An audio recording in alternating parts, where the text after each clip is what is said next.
me romance. Read me romance. Read me romance. Read me romance. You could take a look in a book, that's fine. Or you could sit back, relax, and unwind and read me romance. Read me romance. Welcome back, lady listeners. Hey, lady listeners, welcome to another week at Read Me Romance. We have Alpha Thief by Milana Jax. We are excited to have her with us and her awesome book. This is an alien romance, so I'm excited. I actually just assumed it was going to be Shifter from the title Alpha Thief, but then I read the book bio and it had it on there. It says, this is an alien captive fantasy. No cliffhanger, no cheating. I was like, yeah. Shooting it straight. That's exactly I was what like, I need. yeah, okay. I was like, perfect. Exactly what I'm looking for. Great. She had me at Horde. I was like, oh, the Horde? What did you say? What were you asking? What game? World of Warcraft, right? Well, when I read Horde, I was like, oh, World of Warcraft. But it's aliens. I'm like, oh, your like brain automatically went to I was like, oh, this is an orc. Yeah. I have you two been victimized by World of Warcraft where like 15 years later, it's still the focus on your brain when you hear Horde. For the Horde. I always had a crush on Thrall, and he was an orc, and he was like the main guy in the old Warcraft. So, you know, I wonder, is that where all the orc romance is coming from now? Like, are the WoW girlies reliving their fantasies? I don't think orcs are cute though, but Thrall was just so like passionate and like for the Horde that I just always liked him. I like the sound of that. So we'll talk about Milana and all her good stuff in just a few minutes. But before then, we're going to catch up. I wanted to talk about the books I've been reading. One of which I mentioned last week that I started. It was Bride by Allie Hazelwood. The vampire one. Yeah, it ended so good. It actually had like a couple of big twists that I didn't see coming. So that was really good. The sex in it was really hot because like he won't have sex with her because of his knot and how big he swells up, you know, when he comes because he's he's a shifter, werewolf or whatever. And so like it's constant. It's him like telling her no the whole time and she's begging for it, and for some reason I just find that so incredibly hot when like he kind of has to be convinced and then he loses control and does it, like, oh, it's so good. But no, there was a lot of like really good twists and turns. I love the world building she did in it about how like she kind of established the hierarchy and everything amongst them. And like some of the side characters were really interesting that I wanted to like know more about and what would happen. And she had a really great little baby epilogue at the end. And there's a little tease that maybe there might be more, but I saw somebody asked her in the post, like, oh, is this going to be a series? And she was like, right now it's just a standalone story. So I wondered if maybe like her publisher was like, let's see how this sells, before we commit to any more books in the series, because, she writes contemporaries, she writes. It's hard to cross over. Yeah, it is really difficult. And, and especially this past year, but previously she had released like, I think 4 or 5, really feminist driven STEM, heavy women in STEM books that were contemporary romances. And then last year she released a YA, which was like, no sex at all, but, and it was like chess players, which again, a little bit more like contemporary, but a YA traditional one. And then she releases this. So, the YA was a little off brand. This one's totally off. So I can see like how a publisher might be a little bit wary just to see like, okay, are we going to get, your readers to follow this train? So, but no, I mean, as I have a hard time believing that, most devoted romance readers won't read outside of their genre. There are some that only read paranormal. I think the people who kind of start in that or find that only read that's I agree. It's hard to get the paranormal normals to read contemporary, or to read contemporary authors trying to step into their world. They can be a little snooty about it, which they have every right. It's a different. I can see the hesitancy. I can't write paranormal. I get like flustered. Yeah, it's like, what are the rules? Who's going to establish these? Me? I have to come up with these rules? No, I don't do the rules. I remember that we have a fairy tale shifter series that we wrote, and it was like we were trying to figure out the rules up front. And you're like, I don't know any of those rules. And I was like, I know, we got to make them up. And you're just like, I can't make up rules. I don't know. And then by like the last book, there were no rules. There were none. We just went for it. We're like, fuck it. Exactly. So yeah, no, this was I could see how her if you like, any of her books at all or that kind of thing. Yeah, I think you'll love this one as well. So I really enjoyed it. It was hot. It had a great story. Like I said, surprises that kept coming. One thing I did find kind of, I don't know. I guess it was good. I don't really see it as a negative. Just something I did notice when reading is that it had it listed as dual narrators, and each chapter, the whole book is read from the heroine's perspective. But the header of every chapter is a thought from him. And so the male narrator reads those. And then the little baby epilogue at the end is written or is read by the male narrators from his perspective. So I would have, I kind of wish that maybe there wouldn't have been a dual narrator at all, because the male narrator was fantastic. And I wish we would have gotten more of him.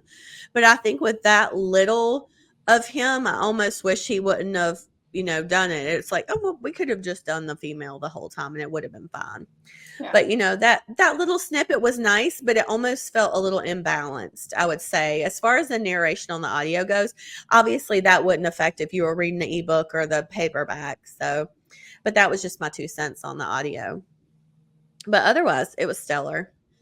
And I do want to mention it, lady listeners, if you have not listened to last week's episode, Margot Scott's, I always go back and listen to the episodes once they're live just for quality control. Make sure everything published right, because sometimes we've had an issue with everything was loaded correctly, and for whatever reason, when it published, it'll drop a chapter or repeat a chapter for whatever reason. So I try to go back and re-listen. Margot fucking Scott brought it last week with her like this. I mean, it's so short. It is so short and filled. This book is probably like 5,000 words, I think she said on the manuscript. But like, this girl literally shows up at a pool party with her dad in like this super skinny bikini, and her dad has a medical, he's a doctor, has a medical emergency, has to leave. And her dad's 4 guy friends fuck her. And it is filthy, the shit they say. It is so good. It is so over the line. Some shit is just, I don't know. I don't know. Don't report us to anybody, okay? That's all I'm saying. So, but that one's called In Too Deep. So I read that one, and that was hot as fuck. So if you need something nasty, back it up a week, okay? And I also downloaded today. I've been listening to this. This book is only like an audio. It's like an hour and 20 minutes long or something. That's on like, I listen on a fast speed, but like, I think it's maybe like maybe 2 hours total. But it's called it's called Worst Wingman Ever by Abby Jimenez. Okay. I don't know if you saw like Abby Jimenez, Christina Lauren. There was a couple other people. They all released like the same kind of cover. Yes. You see them like, or like on the top 20 like on Amazon. Yeah. Yes. And they had audios. Yes. So these were like 99 cents. It was like an Amazon original Audible original thing. It was $1.50 on Audible. So I was like, yeah, I'll get it. And it's so freaking cute so far. I don't know if there's any sex or anything in it, but I love Abby Jimenez. I think she's awesome. And yeah, this story it's been really cute so far. So it's actually like, I'll tell you, it's called like the Meet Cute series or something like that, I think. But so it's a cute way that they meet. But what happens is she gets in her car. She's she's a hospice nurse, and her grandmother's dying, and her grandmother asked her to be her hospice nurse, and she wanted to die at home. So she's at her grandmother's like condo, and she's like leaving and coming back and forth and stuff like that, and helping, as a nurse. And she's parking her car out front, and one day she comes out and there's a note on her car, and it's Valentine's Day, and she's like, what the hell? And she pulls it off, and it's a Valentine, but it's addressed to a different woman, but there's a coupon for like one deep fucking or something like that in the coupon in the Valentine, and she just kind of laughs it off and like puts it in her glove box or whatever. And so, and then you realize that's chapter 1. And in chapter 2, it's from the guy's perspective, and his brother's like, where did you put it? Where did you put the Valentine? And he was like, that was supposed to go on such and such's car. And the brother's, I don't know. I thought that was her car. So he put his brother's Valentine to his girlfriend on the wrong car. So what he does is he writes a note. He sees her car again, the white Honda or whatever. He puts a note on there apologizing for the Valentine, for the dirty Valentine, whatever.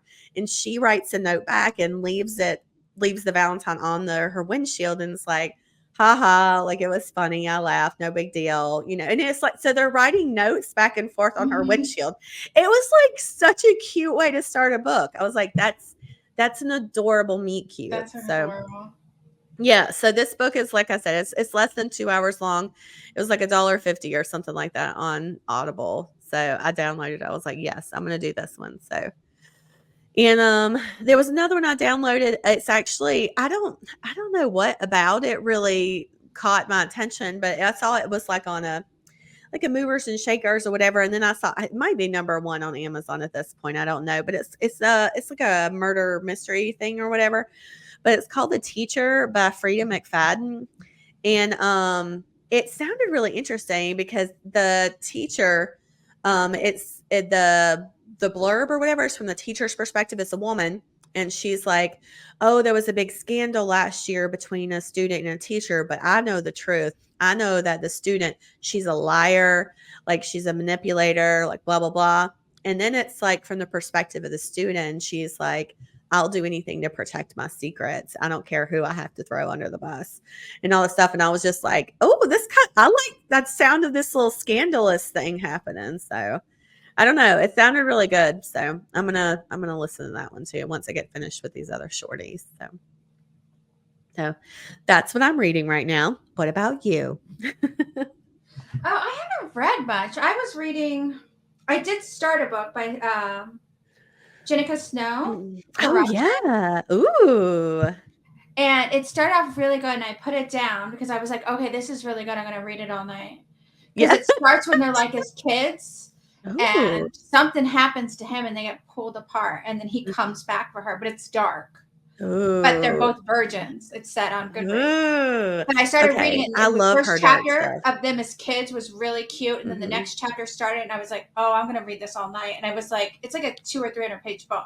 Yeah. So I was like, okay, I'm going to wait until it's like the weekend or something to read this. Yeah. But I'm excited because it started off really good. She does great dark romance. Like she does in a way of making it sweet too at the same time. Yeah.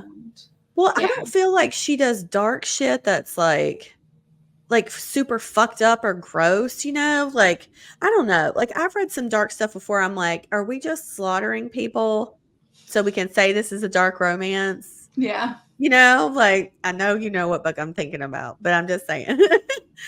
But yeah, that's the thing is like, I that's why I don't really love dark romance much anymore, because I feel like the ones that I've read, they were all just like almost, I don't know, like grotesque, you know, it's just like for the like really bloody and stuff. And I don't really love that. I don't mind if something's fucked up and kind of twisted. I agree. Because I see, like, if you go back to Cynthia Eden's older stuff, she did. I remember reading her romance books, and it wasn't all gruesome, but it was serious. I remember getting scared. Yeah. Like, I was at one point, like, I was like scared. I was like, oh my God, what is happening here? Holy shit. And it wasn't like gruesome, but I felt it was still dark. But there was romance and all that still. That was like, I feel like the good dark romance days back then. People don't write like that anymore. And like I say, like, I think she has a really great way of writing suspenseful too. Cynthia Eden does, like, to where you're on the edge of your seat and you're afraid of what's going to happen. But you know, that's one thing that I know Abby Knox and I have talked about too, is that she says a lot of like her, Eagle will tell her like, oh, okay, when you get to this point, slow down. Because and I've noticed that when I've read like darker romances or suspenseful romances, the good writers, when you get to a pivotal point, they don't rush it. They slow down and take their time, because that's the suspense building, And a lot of times with dark romance, people who are just writing it to write, oh, this is dark and fucked up and twisted, they're just blowing through, shit. So there was one. I have to look up the book name and I'll put it in the description, because I'm gonna have to go back through, where the little girl, she's little, she grows up to be like a cop or something. She hears something downstairs, like screams or something, and she goes downstairs, and her dad's like, no, go back upstairs. And she goes back upstairs, and then it happens again, and she comes down, and she sees him torturing somebody. Ooh, and it actually, I think, was a boy that picked on her at school. But he was a serial killer, and he gets captured, and he goes to jail. But she has this weird relationship with him because he was good to her. Yeah. He was a doting, sweet father to her. I need to know this book. And so she has this, and then it's almost like Hannibal, where a serial killer starts happening, and she's trying to figure out the crime or whatever, but he'll only talk to this one cop if this cop will go to his daughter. Oh shit! And that's is this the same thing? Is this the same thing? Okay. They fall in love with each other. The cop that comes to talk to her to try to figure out this murder of this serial killer. They're trying to track down. It's not the Murder and Thrall series, is it? No. And it starts to wrap all around, like the father's fingers are more in things than you realize. It's just like it starts to all this tangled where you're like, holy shit. Yeah. Good. Okay, I need to know the name of that. You're going to have to find that and report back. I'll figure that one out. Okay. Yeah. But I think that's what, I love when I find like, good suspenseful things like that are darker. And I would love to find dark romance that kind of had that same vein on it. And it's not to say it's not out there. It's just, it's few and far between where I find a dark romance and I'm like, yes, that's it.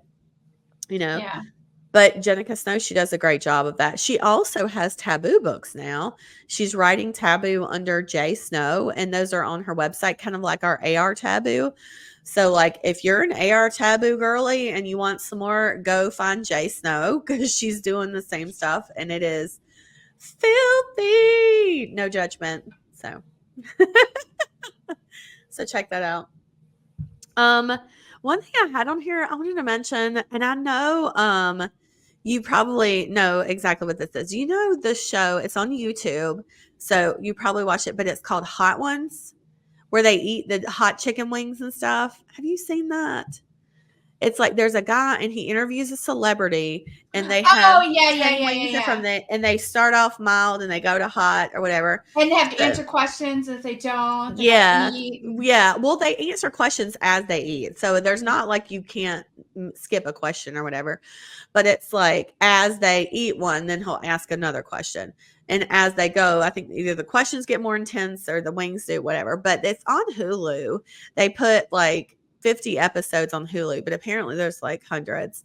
But I wanted to ask you, do you think you could do something like that? Can you do spicy foods at all? Spicy food doesn't, like, I'm not like, I'm dying, but I just don't like my nose running. Yeah. So I'm just kind of like, I don't want to. Like, if it's there, I'm just like, meh. I can eat it. I'm just like, I don't really want to. Yeah. I feel like with spicy stuff, like I love flavorful things. I love like curries and like chilies and stuff. I love garlic, cilantro, like any kind of like seasoning or flavorful stuff you can put in things. I love that. I love to really season things, but I don't do well with like things that burn my mouth. Like I don't mind like horseradish. I don't mind that. I actually love that. I like that.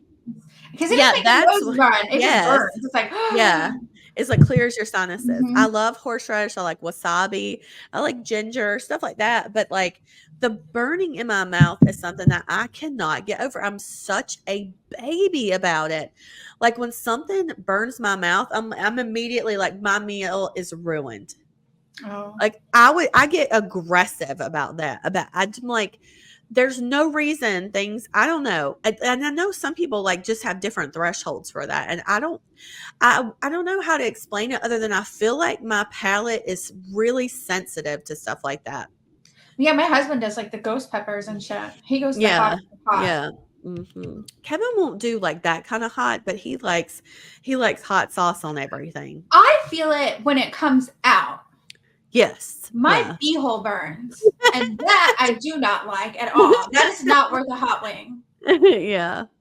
That is no.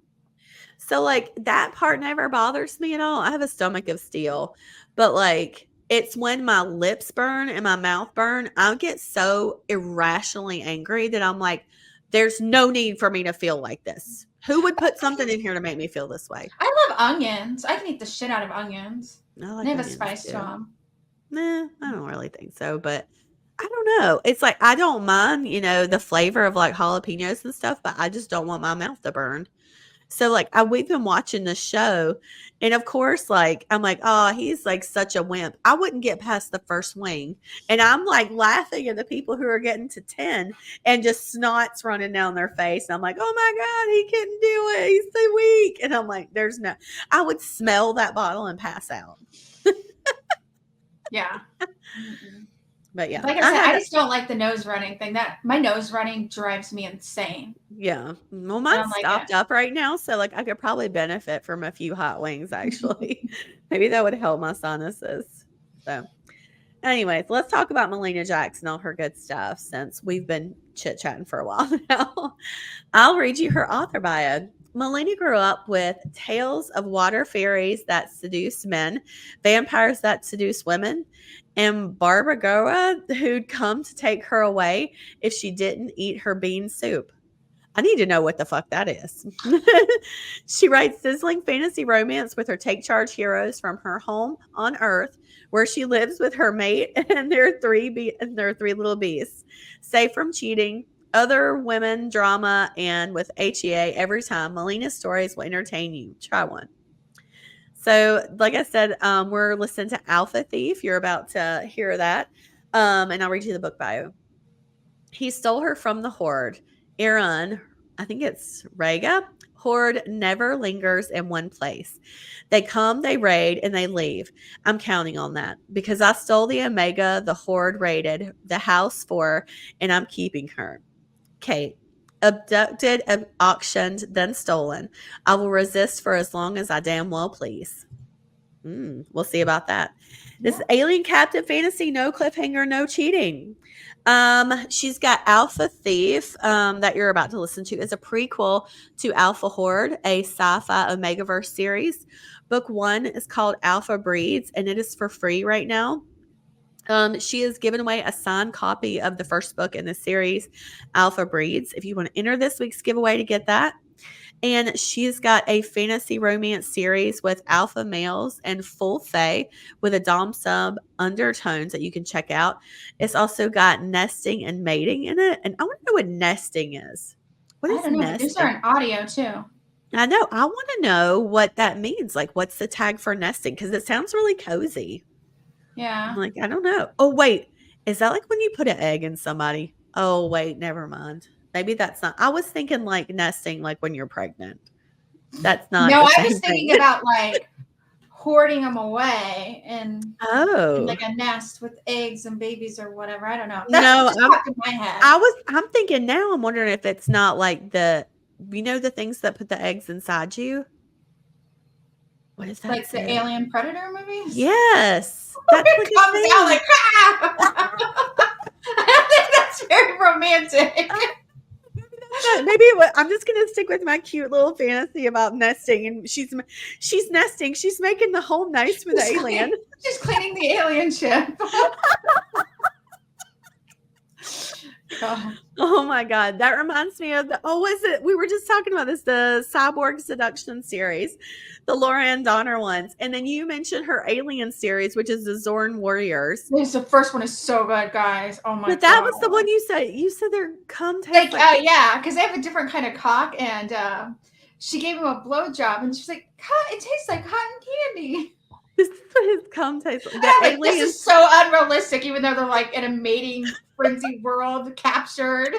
Yeah, that's the most unrealistic part of that alien romance is that his cum tasted like cotton No, candy. Lauren Donner doesn't like to suck cock, and she doesn't like No. women to be pregnant because all of the No. mating books and the aliens is like the pregnancies are 4 times faster. You're only pregnant for 3 months. Yep.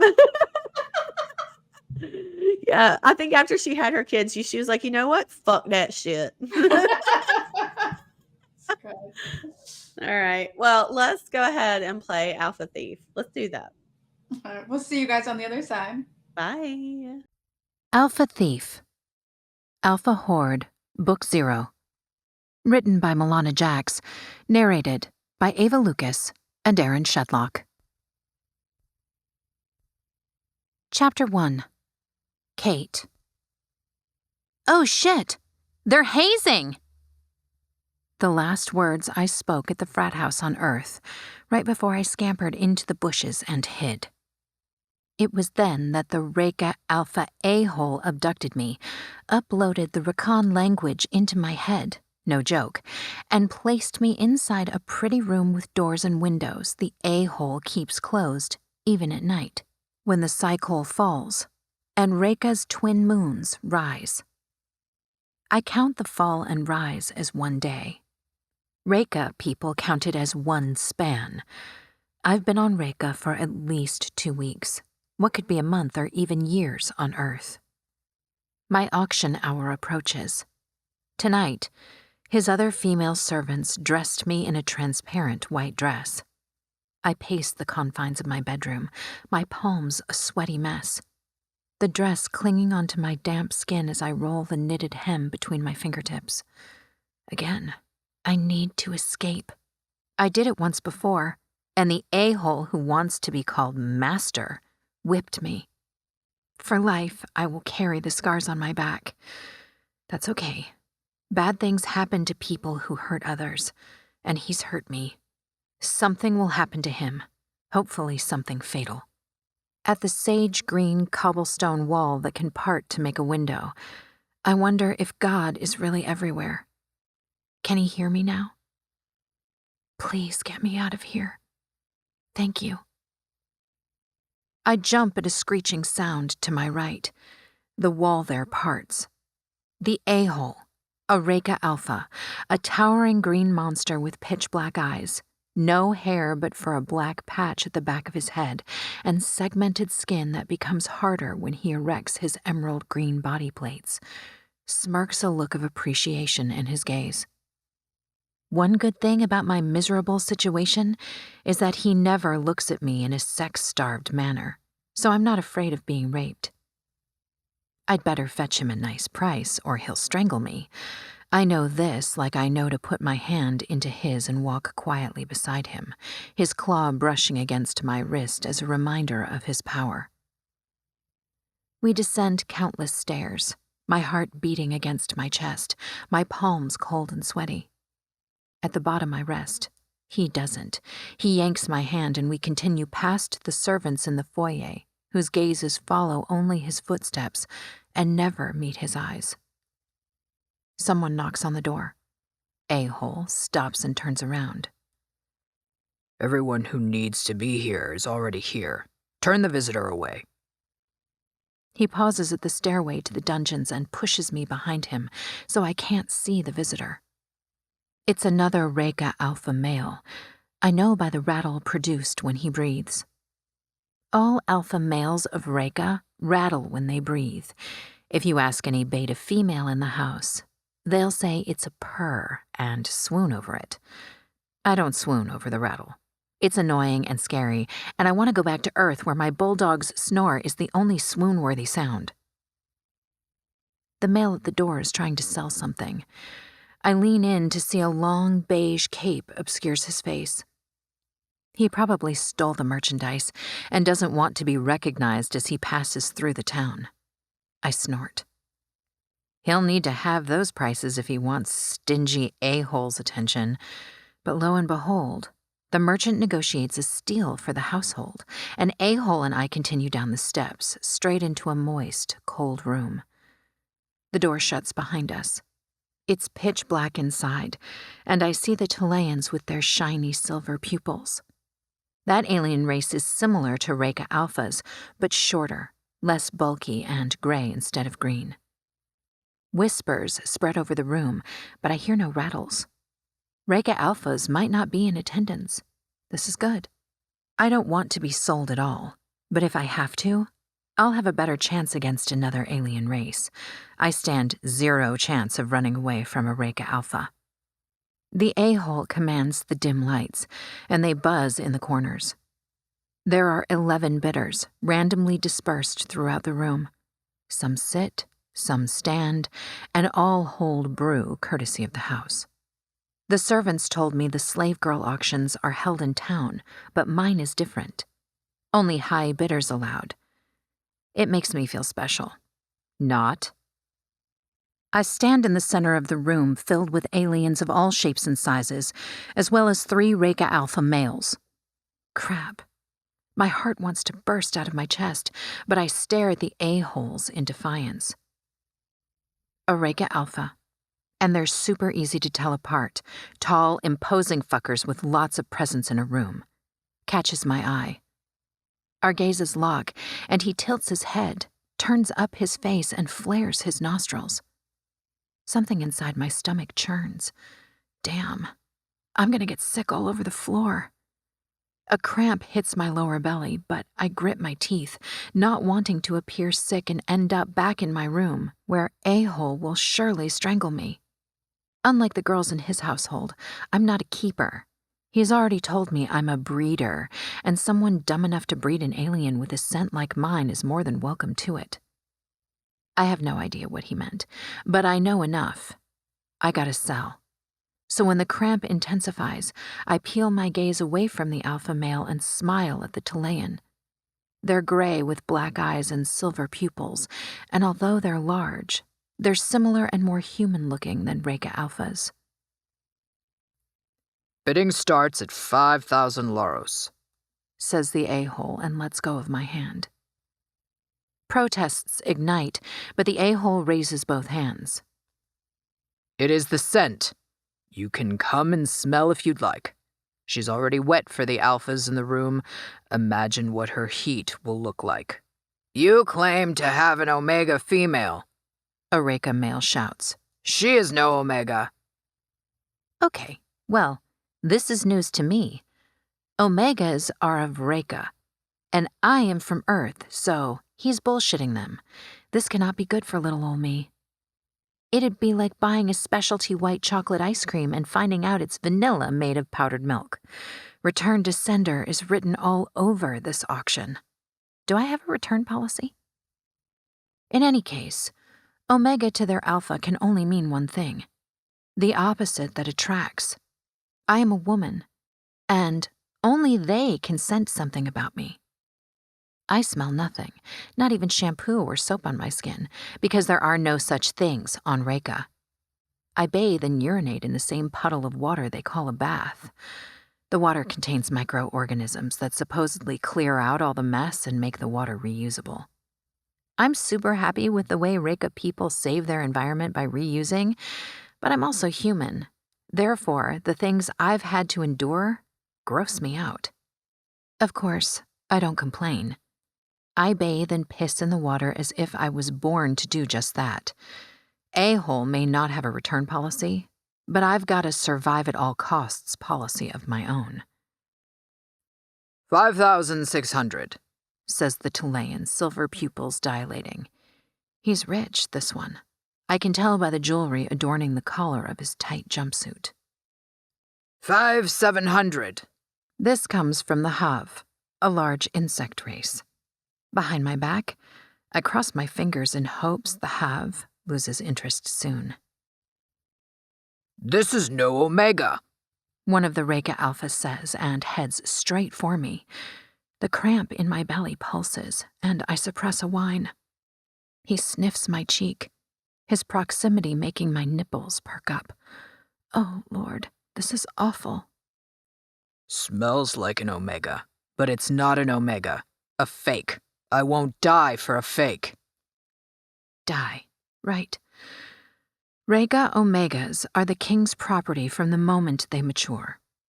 Alphas collect them and take them into a place known as the Omega Compound, where alphas worthy of an Omega are rewarded with these females for their service to the king. Another alpha joins the one beside me, and they both sniff, then snarl. Not an Omega, The second one says. but she will do. 5,750 and we're taking her home. A hand wraps around my wrist and yanks. I yank back, unwilling to deal with my fate. I'm done with Regha Alphas, and I'm definitely not going with the two of them. Help me, I tell the Talayan. I'm no Omega, but I'm from the South and I was raised pleasant and real nice. Also, I cook, and I graduated college in junior year. Microbiology. Smart, no? 5,800. The Talayan says. 5,850. The other Regha Alpha snarls. A-hole chuckles. The Talayan shakes his head. Oh, no, nope, please, I beg him. The pair of alphas start dragging me. I dig in my heels, but my fight is futile. A female servant bursts into the room and shouts, Horde! Horde is here! The Regha Alphas let me go, then topple over each other on their way out. In a blink, the lights go out. The room turns pitch black and I hear nothing. Everyone's cleared out. What the hell just happened? What in God's name is a horde? Whatever it is, it sounds good. It made the alphas and other species scatter like bugs. I laugh like a lunatic. Not a single person is left in the room. Screams of pain and shouts of terrified people sound all around me. The lights flip on. I startle and turn. The third Regha Alpha, the quiet one who observed the auction from the corner of the room. Unable to hold on to my sanity, I keep laughing.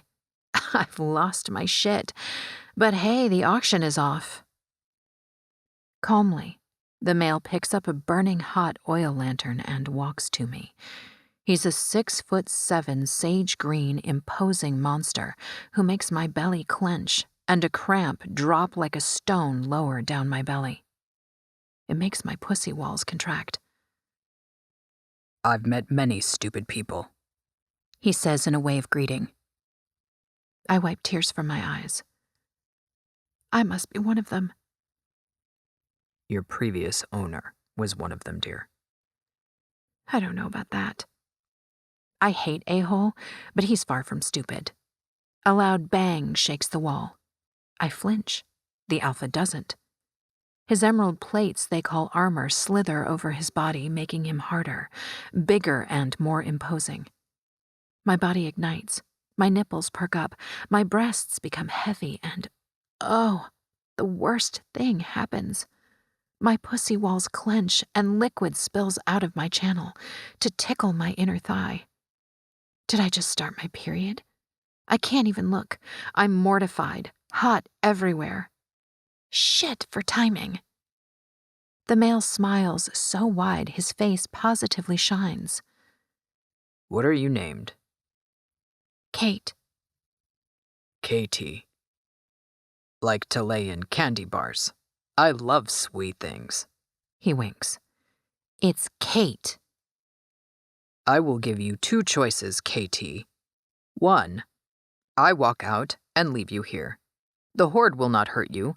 They will use your body while you're in heat, then turn you over to collectors so they can examine the similarity of your scent to that of a Regha Omega. That is, if you display for them as you have for me. 2. You come with me and never see this place again. I want option number 3. There are only 2. Even I can't best the Regha Horde Alpha. Give me one of those pretty daggers so I can end my life here and now.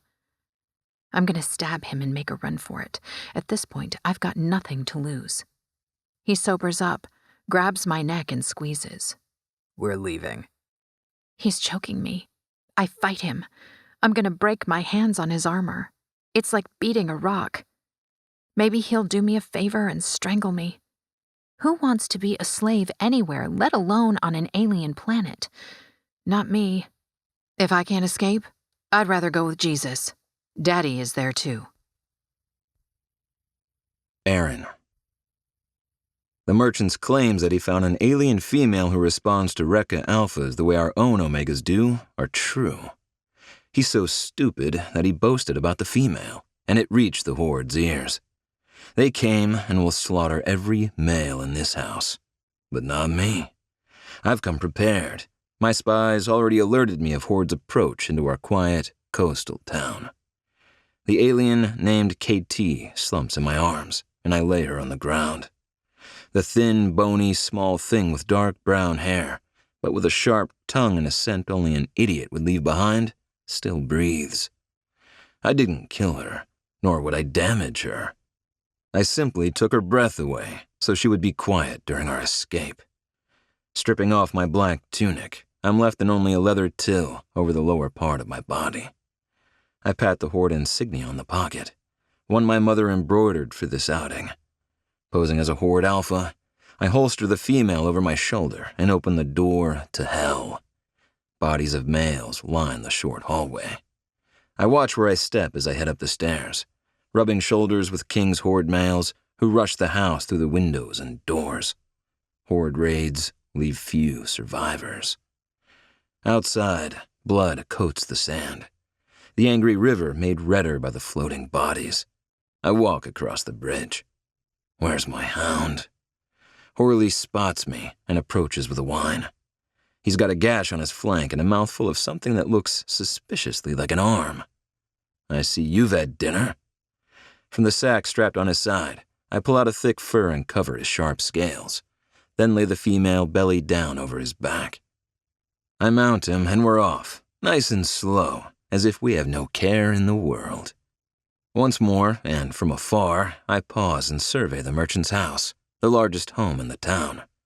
The Horde swarms it, the uniform way they emit their rattle sounds raising Horley's shackles. I pet him. Easy, boy. Having King's mail such a short distance from my illegal operations is gonna be a problem. Best course of action is to lie low until they take care of their business and leave. The Horde never lingers in one place. They come, they conquer, and they leave. I'm counting on that.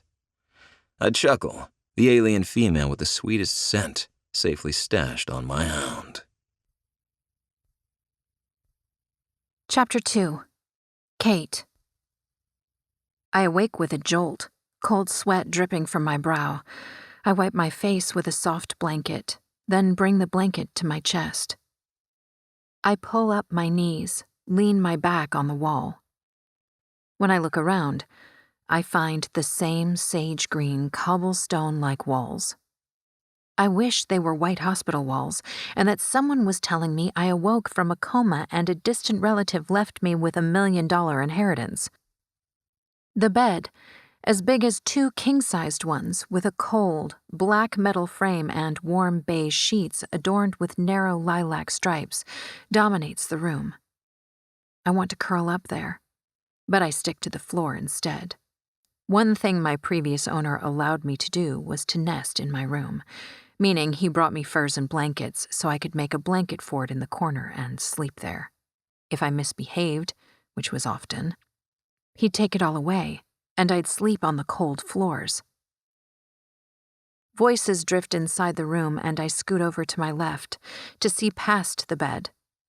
The Regha alpha male who took me from my captor, and now is my new captor, sits on what appears to be a lounge chair outside on his balcony.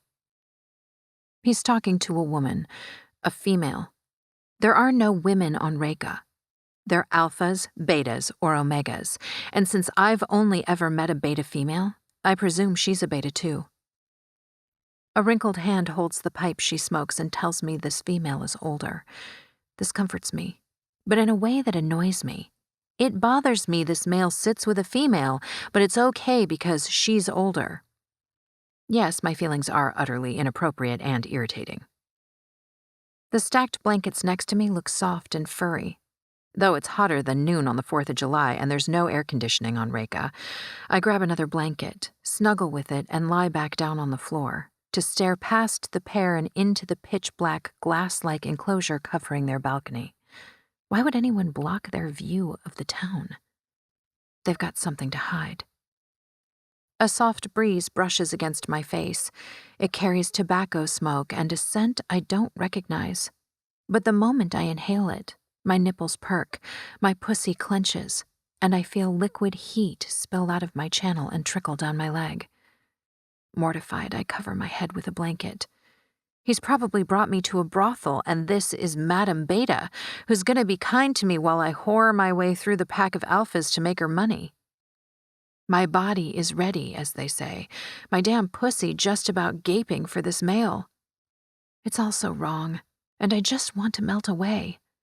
But before I melt, I'd like to go to the bathroom, because humans waste.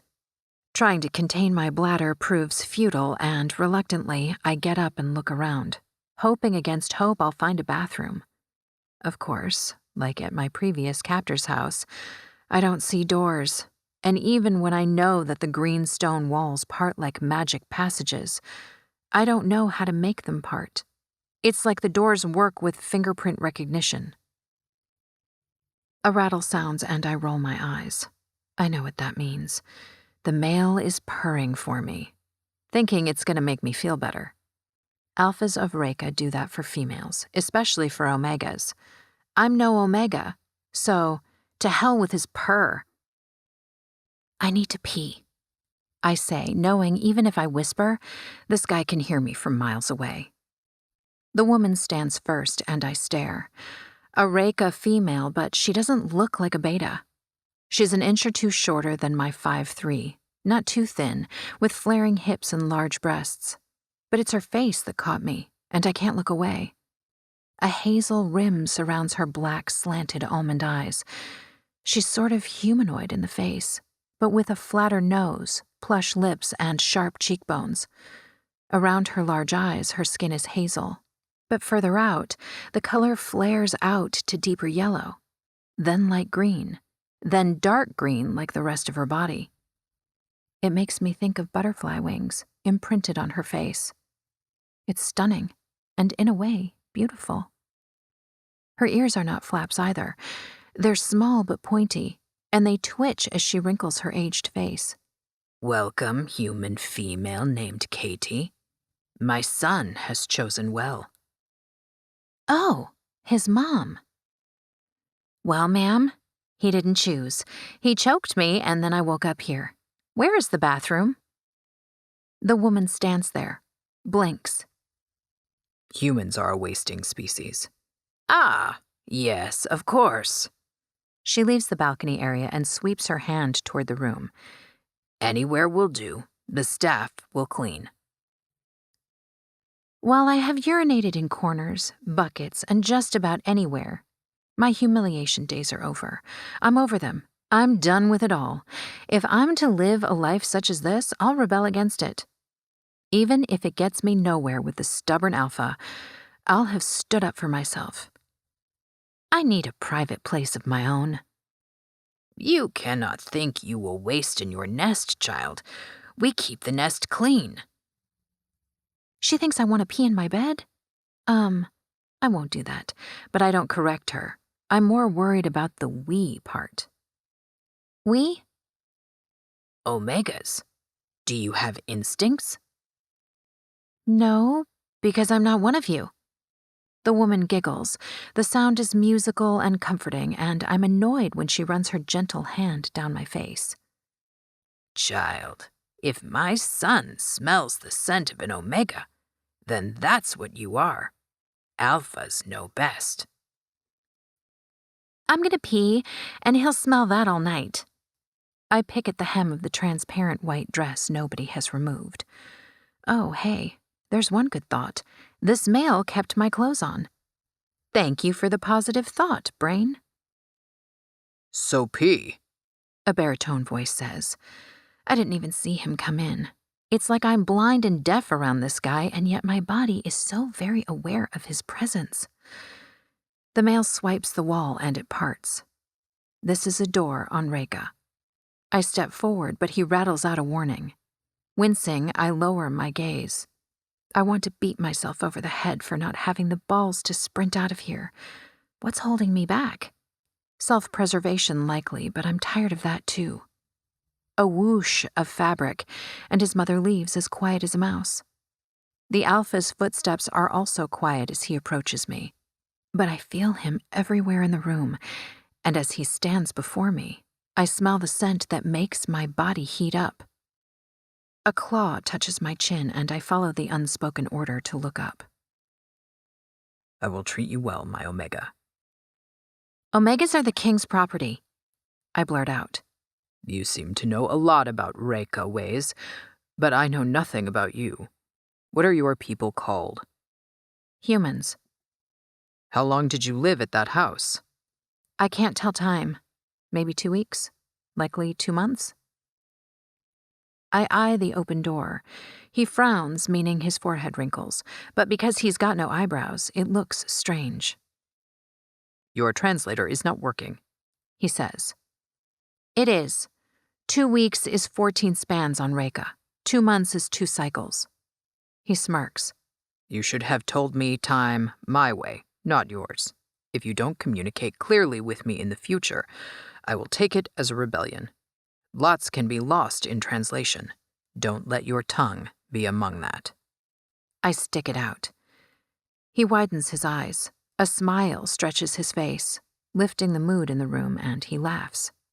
It's a rattle like a rattlesnake shaking its tail, but sounds deeper and wetter. I cross my arms over my chest, tap my foot. It's not funny. I'm losing my mind, and I gotta pee somewhere on this forsaken land. I spin on my heel, push past him, and go out to where he and his mother were sitting, trying to find a place away from him to do my business. I expect him to follow me, but he doesn't.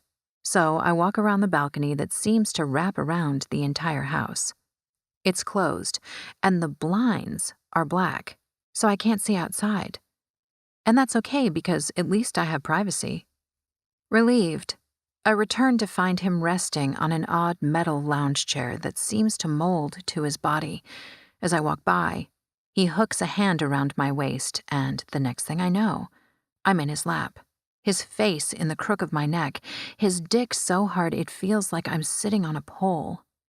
I wiggle, try to get away, but it's futile. I break my nails and bleed. I turn up my face and scream until he covers my mouth. Tears flow and I sniff, cursing my luck. The purr he emits is soft. Since the silence around me is not comforting, I'm forced to listen to it. I can even feel the vibrations from his chest on my back. He arranges me sideways in his lap, but makes sure I can feel his erection. His arms wrapped around me won't let me go. I reach to the other seat for a blanket, but he snatches it from me and covers me himself. I cannot move. He says nothing but purrs softly. My tears dry up, and I stare at the black, glass-like walls around us. Regha is anything but forsaken, he says. I'm offended on behalf of my people and my country. You should be. He chuckles. With his purr, it's meant to be seductive. I press my lips together. I don't want to think of how he's trying to comfort me, and I don't want to admit my body comes alive around him. I know he smells the scent of the liquid heat my pussy is leaking, because it sure as hell isn't my period. I will show you, Regha. I eye him sideways. I was resolved not to speak to him, but the bait tempts me. Okay, so I'll talk. What do you mean? Maybe let me out for a walk? He looks up at the ceiling and I follow his gaze to a glowing dark blue panel that appears there. He asks it to open something that doesn't translate. The walls around us shift and I stiffen, nervous about what he has planned for me. His cold, large palm rubs my back as the alpha purrs continuously.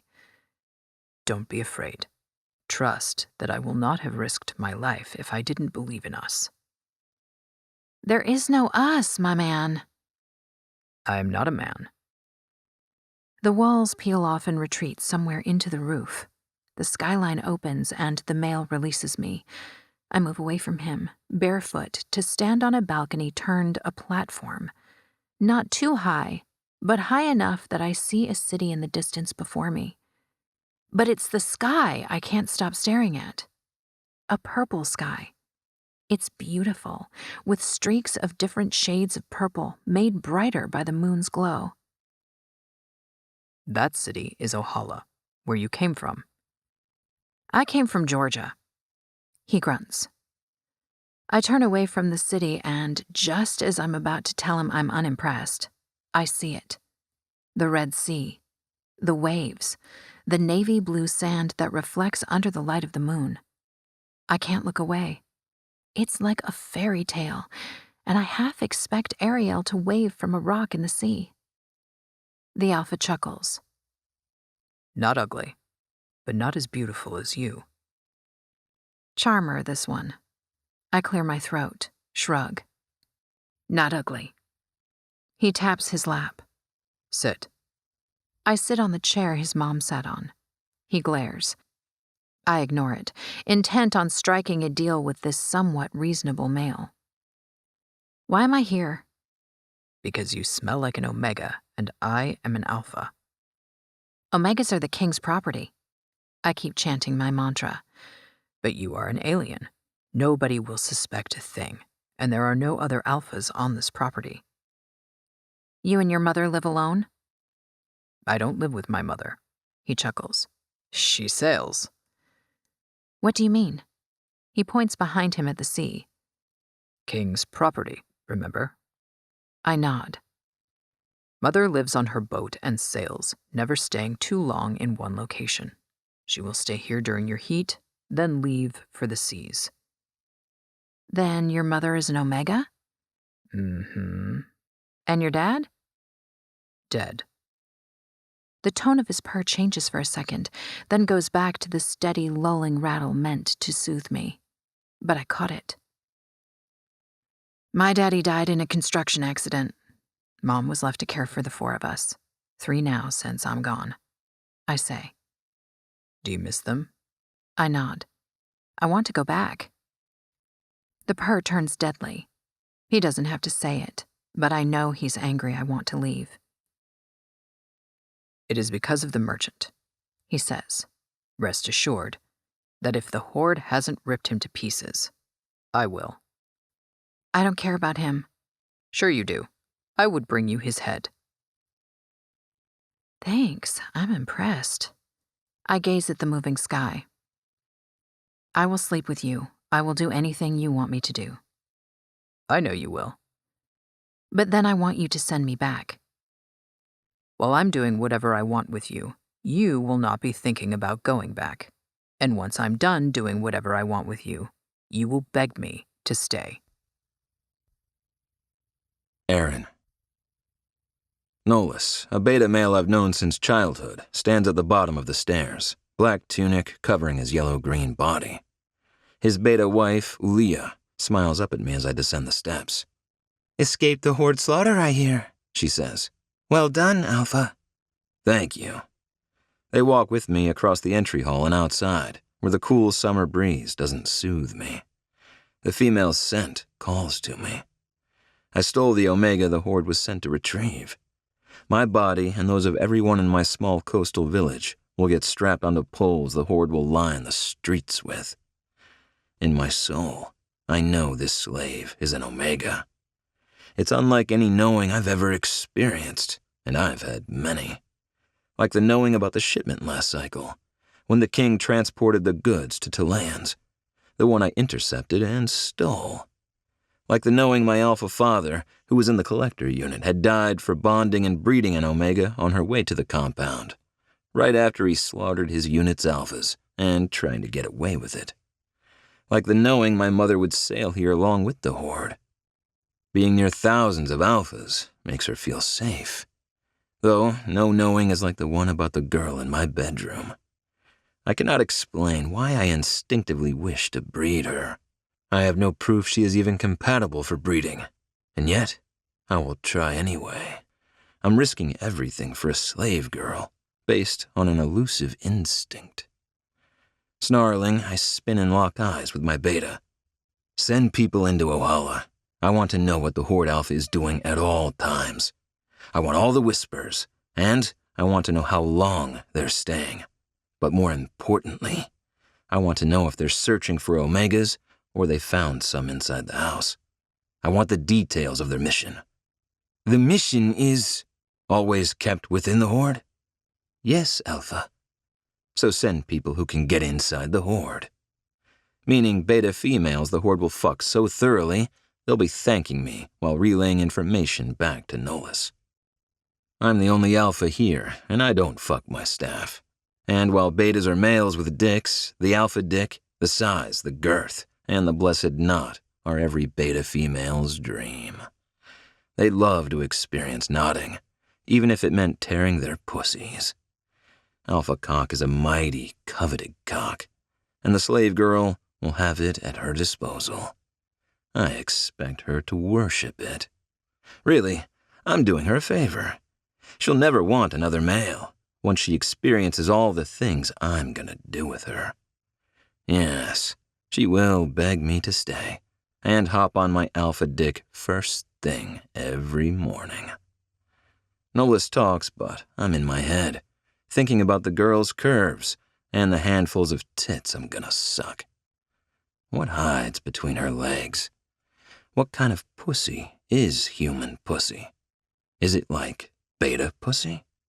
A hole to fuck and nothing more? Or like an Omega pussy? A tight slit that expands and pulses and drips for the alpha cock. Why are you still standing here? I ask. Perhaps I haven't communicated clearly enough. Nolus purses his lips. I'm trying to understand why you'd risk sending our people into the Horde's stronghold. I don't pay you to understand. Nolus nods. We covered our tracks. There's nothing to worry about. Obey! Tonight, I'm not in the mood to be questioned, even if questioning is warranted. I have covered all the tracks, but Nolus doesn't know what I know, what I found inside that house, and what I stole right under the Horde's nose. Yes, Alpha, the betas say in unison. They leave and I look around for something to do, so I'm not tempted to go back into the room and fuck the Omega. Katie. Her name is Katie, pronounced all wrong in Georgian language, and I must stop referring to her as an Omega. I must tell her she's to keep our secrets, warn her of the danger of saying something even to my beta staff. While I trust my betas with everything, I trust nobody but my mother with my Omega. KT will always be my female, and that's all people need to know about her. Chapter 3. Kate. The morning comes too soon. The light from the open window warms my cheeks, and the scent of the ocean makes me feel like I'm on vacation. I shield my eyes and blink them open to find the cycle has risen high in the purple sky, and its heat is beating me. Groaning, I crawl from under the blankets, a sweaty mess. I peek up at the bed. The alpha male is in the room with me, sleeping. This is his bedroom, but our sleeping arrangements could use some modification. Namely, me getting a separate room. The house feels big enough. Judging by the distance from the ground, I'm on the 3rd or 4th floor, so, unless there's an army of aliens living here, there should be other rooms where I could stay. I do my biz outside, on the enclosed balcony, then return to the room and change into a long beige tunic I find draped over the large reading chair. The tunic's material feels like denim and rubs my sensitive nipples, but it's better than the white dress as it covers my body, whereas the other one exposed it. I'm gonna see about getting more of these tunics. Preferably black ones. I'd like to mourn the loss of my sanity, thank you very much. The alpha still sleeps, his breathing a soft rattle in the room. Barefoot, I approach the door and press my hand on it. Swipe across. It doesn't open. I try again. Nothing. Forehead on the cold wall, I sigh. Ettenreg, Katie. Where to? He asks. Good morning to you too, Alpha. Nowhere. Come here. His voice is sleepy, lazy, and the rattle is a purr now. He knows what it does to my body, and my mind needs to catch up, build some soundproof walls. No thanks, I say. You can't resist me. It's a futile fight you will expend all your energy on and lose in the end. Play the games you can win, Katie. It's the smart thing to do. I'll resist for as long as I damn well please. A chuckle, then sheets rustle, and I turn around to find him naked at the window, stretching his powerful body. I take him in, all 6-some foot of sage green muscle, with an ass and thighs that would put the hottest underwear models out of business. The dull pain and the cramp in my lower belly returns, and I swear, heat spreads all over me. It's a hot flash of lust, but I'm totally succeeding in my opposition. Until he turns around and leans against the window, legs spread open, his manhood pointing up hard and smooth and huge, with a mushroom tip the size of my fist. Drool fills my mouth and I swallow. I can't look away. Before I know it, I'm moving toward him, his purr luring me in like a magnet. His arms come up around me, his nose buried in my neck. That's right, my girl. Surrender. There's nothing you can do about your biology. But I'm not an Omega. I'd like you to think that.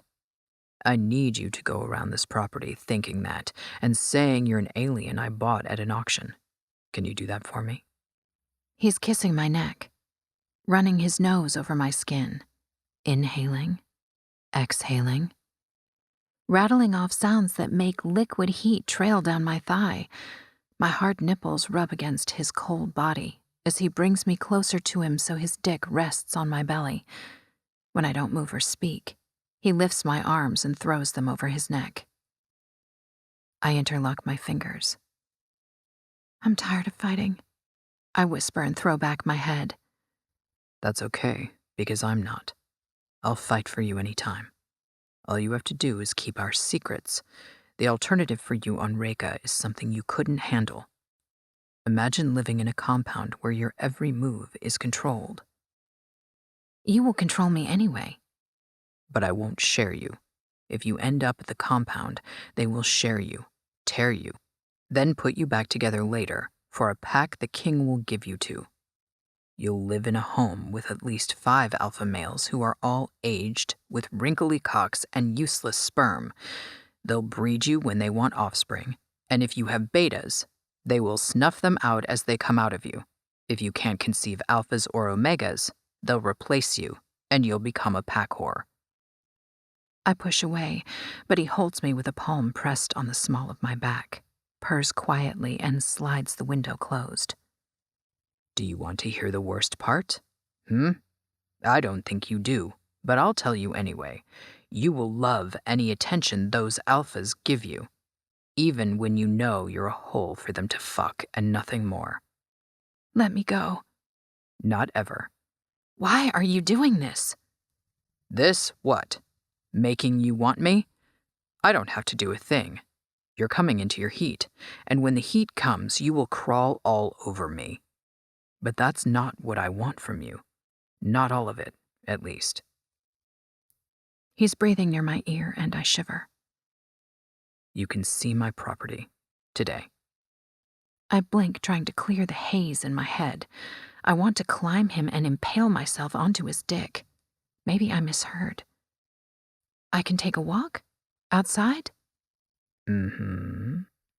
His lips are near mine, and he smiles as he closes the distance to peck my lips. His are cold and black, and I don't care. The smell of him makes me crazy. The alpha kisses me and rattles a warning when I don't open my mouth. So I do. It's like I know what he wants, and I need no words. Our bodies do the talking for us. Our mouths unite. Our tongues dance. Mine red and wet, his black and forked.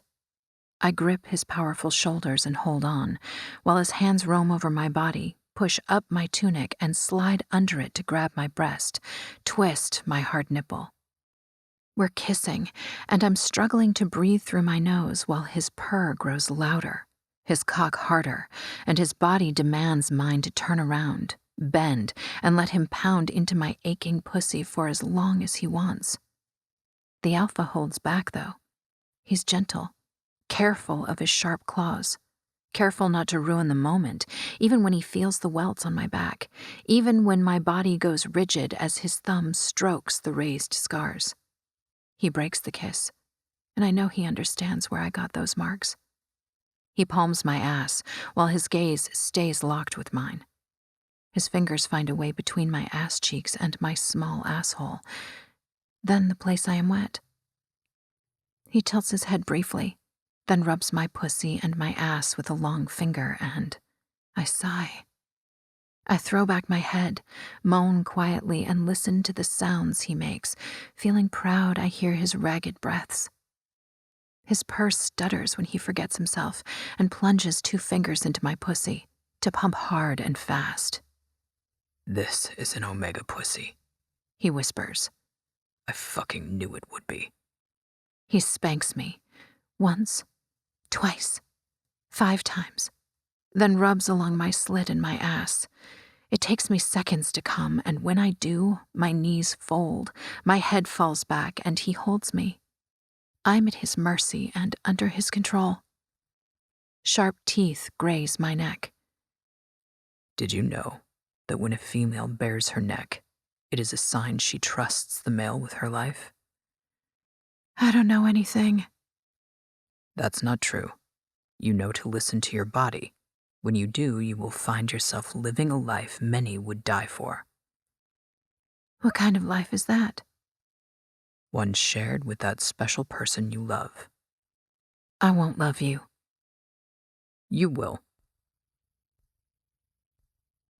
Chapter 4. Eron. Dealing with my household, when I'd rather be dealing with my Omega, makes me pissy. Midway down the stairs, I stop. My staff, gathered at the entry hall, is whispering. One of them knocked on my door and disrupted my fine morning. "This better be good," I say. I'm unhappy at having to leave my Omega. KT, we'll call her Kate, in the room after I promised her she would see my property. The Horde in the area has sent my betas into a frenzy. While we routinely tie up the loose ends of our illegal operations in Ohala, we also work openly out here in the remote village. Something that will need to change during the Horde's stay. Whispers cease, and my people shuffle their feet, reluctant to exit or enter the open doorway. The betas working in the yard stare up at me, as if I'm the holy serpent with all the answers. I have none. I'm preoccupied with my new acquisition, who's upset with me for leaving her up in her room. Nolus approaches. He's the only one who dares, though I'm not known for biting beta heads off. "Alpha," he greets me. "Et en reg, Nolus. Do you have urgent news for me?" He fists his hands. "Since last night?" I glare. He lowers his gaze. "We sent a beta female into the trader's house. She will attempt to join the servants already serving the Horde." "So you have no news?" "None, Alpha." "But you want something from me, or you wouldn't have banged on my bedroom. What is it?" "The last of the shipment is arriving at the Ohala port." I grit my teeth. "And the Horde patrols the port?" "Yes, Alpha." "How many?" How many what?" "How many Horde males patrol the port?" He widens his eyes. 3 males." "Proceed as planned." I extend my hand. "Inder? Anyone? Why is nobody serving me this fine morning?" Nolus stands there blinking. "Am I not communicating clearly? Inder!" "But the Horde is at the port." "So? So we may get caught." "We are thieves. It's an occupational hazard. Did you only just now assess the risk of getting caught?" "I hoped to dump the shipment." I take a deep breath and count to 5. Aggression simmering under my skin, making my armor itch to erect and kill anyone who defies me or with whom I need to argue. Though I'm an alpha, born and bred aggressive, I also pride myself on self-control. Nolis is an asset, and I'd suffer many years of underperforming replacements until I found one like him. I don't want to have to deal with replacing him. "How many people live in the village?" I shout. Nobody answers. This is starting to piss me off. "How many?" 2,000, Nolis says. 2003, I correct.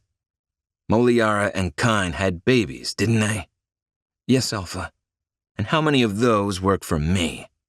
Nearly all of them. Mm-hmm. So how many mouths depend on this shipment? 2003. The sole source of income for this village is fishing. Males go out to fetch fish, then take them to a hollow market and pray they sell. Since the seas are unstable, the price of fish is their life. I've provided them with another way. They work for me, keep me informed and happy, and I put food on their tables. All of their tables. We need that shipment because people need to eat. Nolis, you and I will retrieve the shipment, I say. He gapes at me. Elbow on the railing, I scrub my jaw. Is that a yes, Alpha? Yes, Alpha. My Inder is cold, I deadpan. What Inder? He asks. Exactly. The one nobody served me. I scan the crowd, and not a soul is on their way to the kitchen. What the hell is wrong with my people this morning? What of the girl? A female asks. I tilt my head and lock eyes with the beta female who asked the question. Ah, Indel. Which girl? I ask. The one brought here. I don't see her in the servants' quarters. I bought her for me. Indel winces. She hopes I'll mate her, but it will never happen. I don't fuck my betas. Which reminds me. Food. Bring her breakfast. We are to serve a slave? She asks. Yes. Indel storms off. I glance at Aaliyah, Nolis' wife, and she nods in understanding. Indel needs to be watched. These are turbulent times, and the stress of having the Horde and my Omega mother in the house can bring the worst out of people. Only the most loyal betas will survive this. I hope I don't have to get rid of too many. Indel returns and hands me Inder, her eyes hopeful. I stare down at the brew. There's only one, I tell her. Right. She side-eyes me. 2. From now on, I will have 2 Inders. Thank you. Indel and my entire staff still stand there, and the females are gaping at me more than usual. Anything else? I ask. No, Alpha. A collective answer, and they stay at the entry hall. Is there no work? You're naked, comes from behind me. What? I look down, and yes, indeed, I am naked and hard, my dick red and angry I haven't fucked my mate, who descends the steps, throws a towel over my shoulder, then continues past me. Where are you going? I strap on the towel and round her, blocking the exit. Gaze on the sky, she says, Kitchen. What for? Coffee. My translator takes a moment to process. She's asking for morning brew. I thrust my Inder at her. Here. My entire household watches our exchange. I give them my fiercest glare, a promise I will be in foul disposition for a while, warning them to go on their way. Kate sips Inder, makes a face, and hands the cup back to me. Thank you. She's sweet, this girl. Far too sweet for her circumstances. Which reminds me. Nolis, what of the traitor? Dead. And his son? My girl asks. Presumably dead. I take notice of the small white hairs on her body standing on end. Her skin prickling. Kate rubs her arms.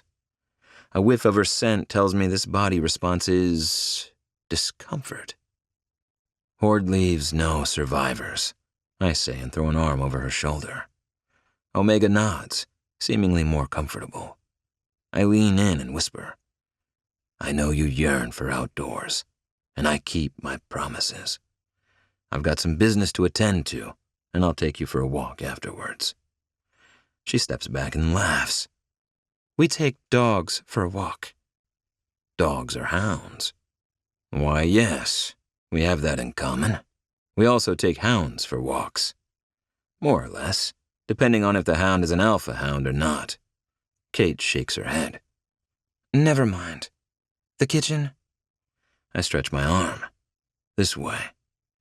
We walk past my stunned household, who is still not working, and into our kitchen, which takes up the largest part of the ground floor. It wasn't always this big. When I bought the home, it was a regular house for a family.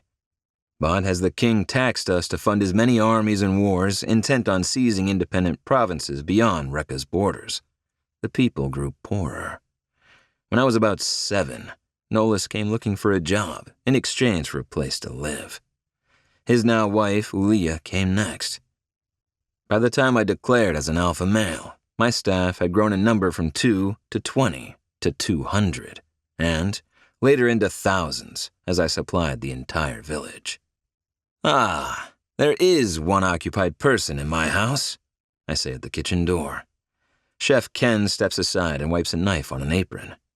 He is a short and stocky beta with a large, egg-shaped head he hides under a white hat. Etten Reg, Alpha. What can I do for you? Eyes on me, he's not looking at my girl. Smart, this one. At the door, Kate is unmoving, her gaze on the knife in his hand. I flick my wrist. Ken drops the knife inside the sink. Like I said, a smart male, growing smarter with age. Kate, I say, what do you want to eat? Eggs. What kind of eggs? Chicken. Chicken, I announce, whatever kind of egg that is. My chef stares at me. I sigh. If I have to repeat myself, I will cut my own throat with your knife and accuse you of trying to kill me. Ken disappears in the back and we walk around the vast kitchen. I keep my distance, letting Kate explore the numerous appliances. Casually, she moves toward the sink. I give her my back and pretend I can't hear the moment she takes the knife into her hand. Bread dough on the middle aisle, I poke with a claw and draw a line, thinking of what punishment I'm going to inflict if she tries to stab me. Then I hear the back door click shut. Chapter 5. Kate. My feet kick up dirt, then finally ground sand as I run across the beach and away from both the city of Ohala and Eron. I hadn't planned the escape, but seeing the knife and the kitchen exit triggered my flight impulse, and I couldn't stop. Cycle warms my skin as I run nowhere. Up ahead, only a few miles away, the beach is like those I've seen on Discovery Channel Bali, endless and lush with life. Farther away is what appears to be a dense forest. Can I still run for miles? In high school, I ran track. The only thing that kept me out of trouble, my mom would say. After I lost my dad, I rebelled a lot. But Mom found things for me to do and keep me focused on schoolwork and athletics. Track running stuck with me. I pump my hands and run faster. A quick glance back tells me nobody is chasing me. Not even my new captor. Eron stands at the door, arms crossed over his chest. On second glance, I stick my tongue out and smile, running faster. A large black animal appears in front of me. I stop dead in my tracks, trip, fall on my ass, and stare. I grip my knife more tightly. Oh Lord, what the hell is that? The animal stands on 4 muscular legs and is over 3 feet tall. Double ears frame a face somewhere between that of a dragon and a dog. Its long snout is filled with sharp teeth. Cycle reflects on his black, thick fish-like scales, and they rise up with a loud pop. The beast doesn't move toward me but stands, front legs bent and ready to pounce. Slowly I get up and back away. Easy, boy. Can I outrun this thing? I glance at the sea on my left, inching toward the water. I don't know how to swim. Just never learned. Good boy, I tell the creature, and it begins purring. The sound is similar to the one Eron made for me, and it gives me the creeps. The creature steps forward. I toss the knife at it, scream, and spin around. I bolt back, eyes on Eron, who strolls toward me, an amused smirk on his face. When I get near him, I try running into the house. A muscled arm around my waist, and Eron captures me, holds me at his side. The creature slows down and strides toward us. It stops before Eron and sits back on his hind legs, my knife between its teeth. Kate, meet my hound, Horley. He guards the house and has, in fact, brought you here. It is a dog on Regha, and arguably one of the most loyal creatures we have. They are wild, but can be domesticated with training. I trained him. Eron takes the knife. I enjoyed training him. He holds out a piece of dried meat, the shape and size of beef jerky. My mouth waters. Eron tosses it upward, and the hound catches it mid-leap, then runs off. Eron wipes his fingers on the towel around his waist, then throws an arm over my shoulder and leads me back inside to a small table set for the two of us. I sit, trying to catch my breath. Eron flings the knife at the wall. I wince at the loud bang. The action is the only sign of anger he shows before he sits down with me and points at the cup of dirty white liquid I tasted this morning. This is Inder, an imported morning brew from Talea. Available to the privileged, and my household, of course. Try it. He picks up a boiled egg. Chicken egg? He asks. It's the size of a football. Probably not. You will eat it anyway. His jaw ticks. Yup, he's pissed. I clear my throat. I'm a picky eater. Drink the Inder then. I sniff. Nah. I'd get up and get what I need, but I'm aware I share a table with an alpha an inch away from blowing up, so I ask Ken for a glass of water. Only after Eron nods at him while peeling the egg does Ken get my water. I sip and watch Eron peel the giant egg. Once he's done, he puts it on my plate. It's brown, not white, and when I sniff, the odor makes my stomach churn. Not in a good way.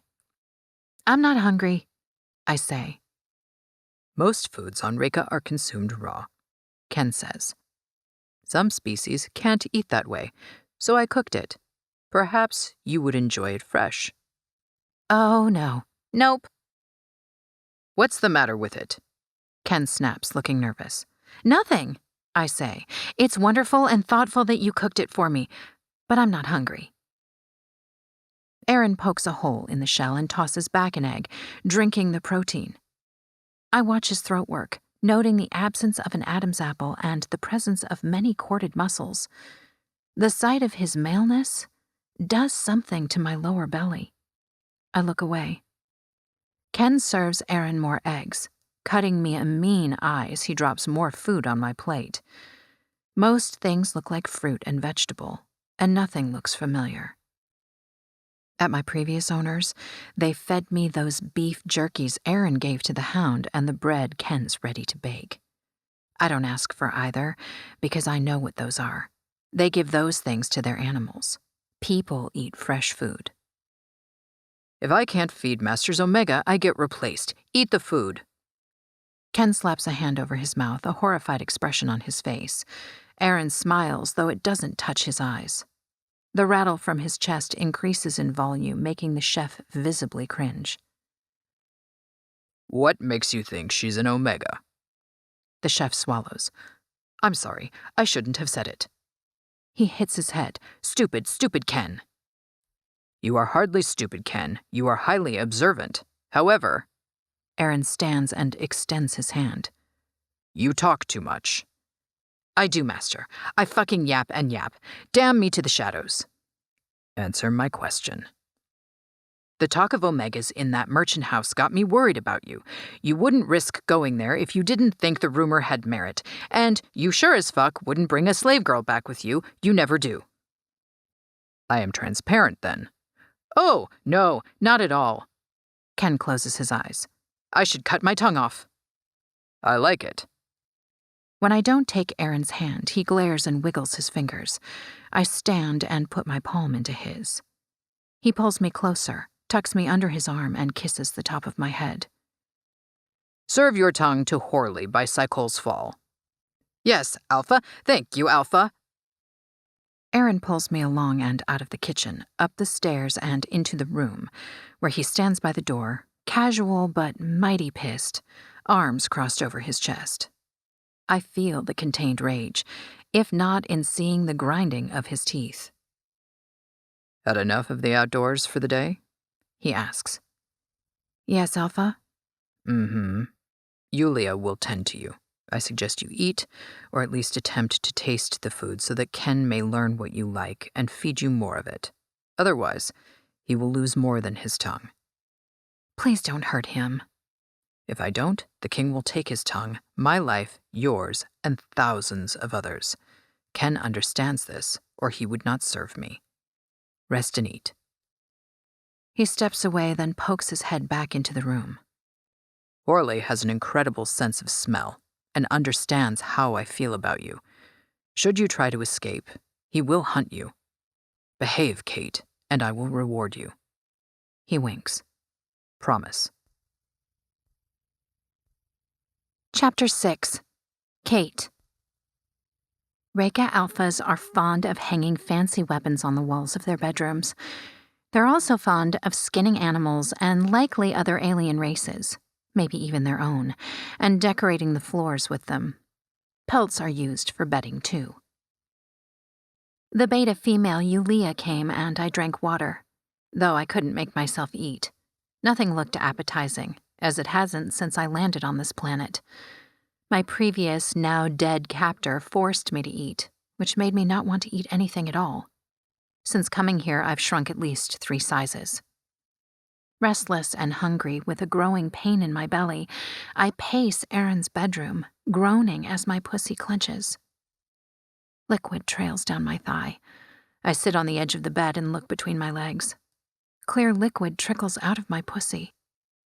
The scent of this male is strong in my nose, occupying my senses and my mind ever since I first laid eyes on him. This worries me. I shouldn't feel this horny for him. The cramps I've held back by masturbating a few minutes ago return with a vengeance, and I bend over, whining in pain. On the floor, I spread my legs and slap my pussy. I'm so mad at it, and the slapping only makes me spill more heat. I curl up in the corner and shiver from trying not to rub my pussy raw. It hurts so good. I can't stand it. The pillow smells like him, the blanket smells like him, and he smells like sex. I slap my pussy again, squeeze my breasts until tears roll from my eyes. The wall parts and I jolt up. In heavy boots, Eron enters, and his mother drops off a tray mounded with food and water inside the room. She gives me a brief glance and a warm smile. Before she leaves and the door closes, I smile back. Thank you. I know my manners. The alpha sits on a chair in the opposite corner next to the food. Black boots peek from under his long black leather kilt, which is adorned with weapons and leaves his chest and arms bare. Yellow tattoos positively glow across his chest and arms. He's got full sleeves and a tattoo over the chest, with a line trailing from his neck down to his private parts. My brain conjures images of where the line ends. Swallowing hard, I look away. A mistake. Now I'm staring at the food and water. Drool accumulates in my mouth and I swallow, wiping my lips. Eat something, he orders. I'm hungry, thirsty, and gonna faint here in a few minutes, but I'm not going near him. Not hungry. He smirks. Suicidal? Maybe. You're no longer in the trader's house. This is my house, my bedroom. I'm happy to be your concubine. Not. His eyebrows draw down. He's got no hair but for the patch at the back of his head. The gesture describes a frown my previous captor used when his translator didn't work.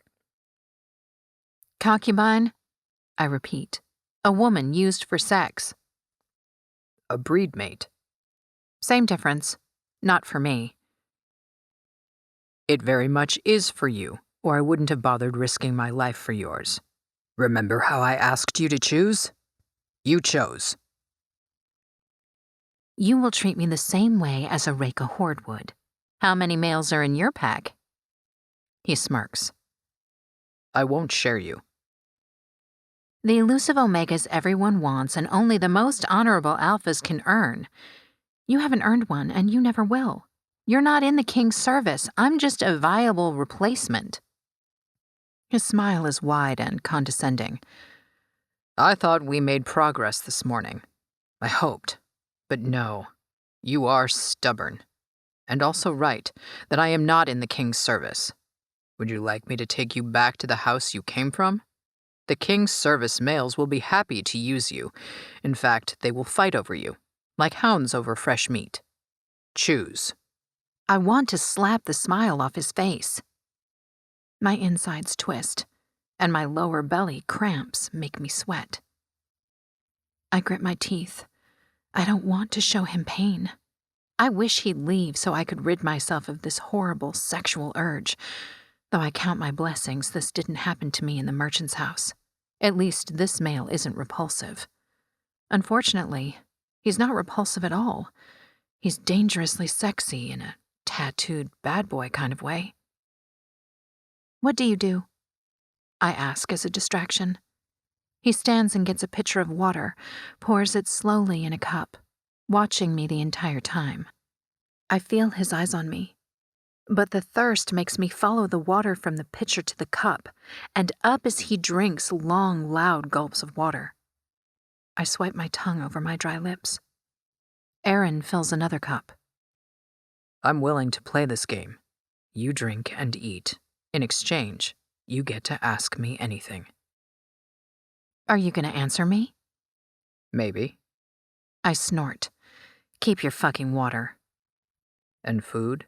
And food. Jerk. He sits back down, elbows on the armrest. Would you like to know what I think is happening to you? Nothing is happening to me. Deny, deny, deny. I'm sitting in a pool of my own liquid. With their sensitive noses, any Regha, male or female, can smell what's going on. I know this because they spoke of heats in the former house. I just never experienced one. Why would I? I am human. I think you are indeed a breeder, and I think you will breed with me because you displayed your dynamic for me. Displayed what? You went into heat for me. Your body is telling me you're an Omega. Jeez Louise, get over yourself already. Eyebrows drawn down. He doesn't understand. That's fine. Female, the heat will drive you insane. It will drive me into a rut. You can have me on your own terms, or I will have you on mine. Don't choose now, or the next span, or the next. He leans in and thumps his chest hard. But know that I'm not leaving this room. Know that I am ready. Know that there will come a point when you will crawl to me and demand I mount you like an Omega in heat. Oh, man. I pull my knees up and wrap my arms around my legs. My belly hurts worse than when I get my period. The cramps make me nauseous and dizzy. I want to spread my legs and let him lick there, stick those big fingers inside me, curl them up, and pump until I squirt all over his hand. It's gonna be a long night. I stare at the floor. I want to go home. I whisper. Where is home? Earth. Which system? Solar. Hmm? Never heard of it? No. Neither had the merchant asshole. How did he snatch you? I was at a frat house when hazing started. I hid in a bush and found myself in the dungeon where the asshole awaited. The space gate works. The rest is all history. He mentioned a space gate? The tone of Eron's voice makes me look up. Well, not to me. His servants overheard him chatting with a Talayan male, and I overheard them. Eron gasps, then snaps his mouth closed, and his sexy dick face is back on. A smirk, then. Eat something. Do you want to know the truth? He nods. The food here is inedible to me. Everything is raw.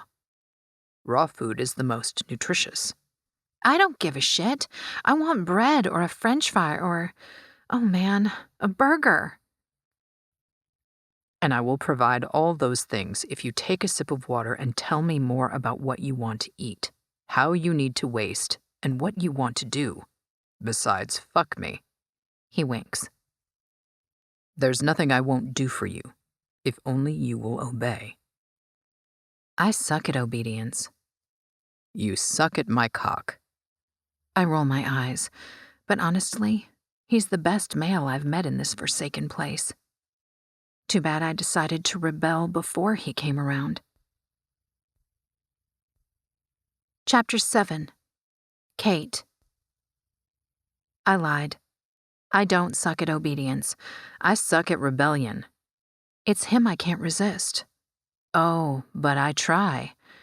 Though I can't find a comfortable position, I twist and turn in my corner, arrange blankets, rearrange them a second later. 1 minute I'm hot, the next I'm cold, but always I'm a sweaty mess of liquid heat wiggling on this male's floor. In my desperate state, he doesn't use me. He sits in the chair that has become his throne. But he struggles too. His dick makes a tent of the leather kilt they refer to as a till, while his claws dig into the armrests. He's destroyed the chair, but makes no move on me. He really is patient. We go on like this throughout the night, and the window he left open tells me it's nearing morning. Yet I'm not sleepy. My nose is stuffed with his scent. It is so male that my pussy is in a constant state of ache. I'm whining like a street cat in heat. I wish for him to go away, but he won't. I've thrown every insult I can think of at him. He's not leaving the damn chair. He sits there watching me. Sometimes he offers me water.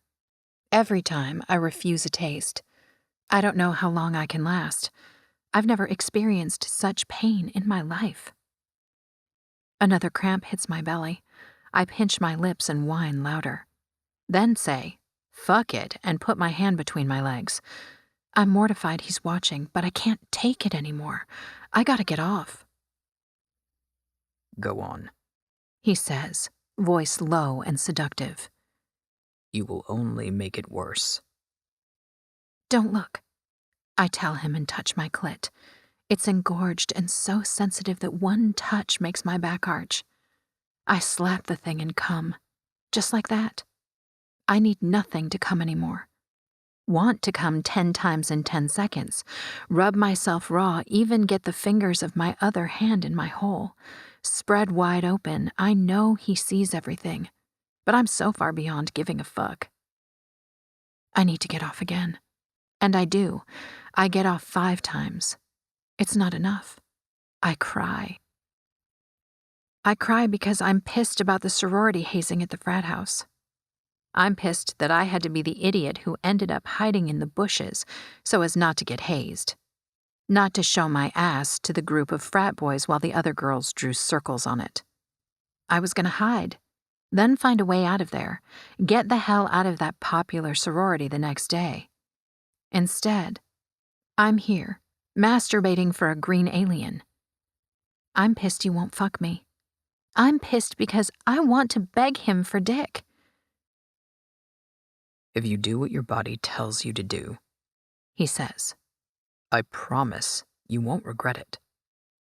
I'll regret it. I whine and rub harder. His voice makes me want to sit on his face. I imagine all the ways his forked tongue clamps my clit and spill more heat out of my pussy.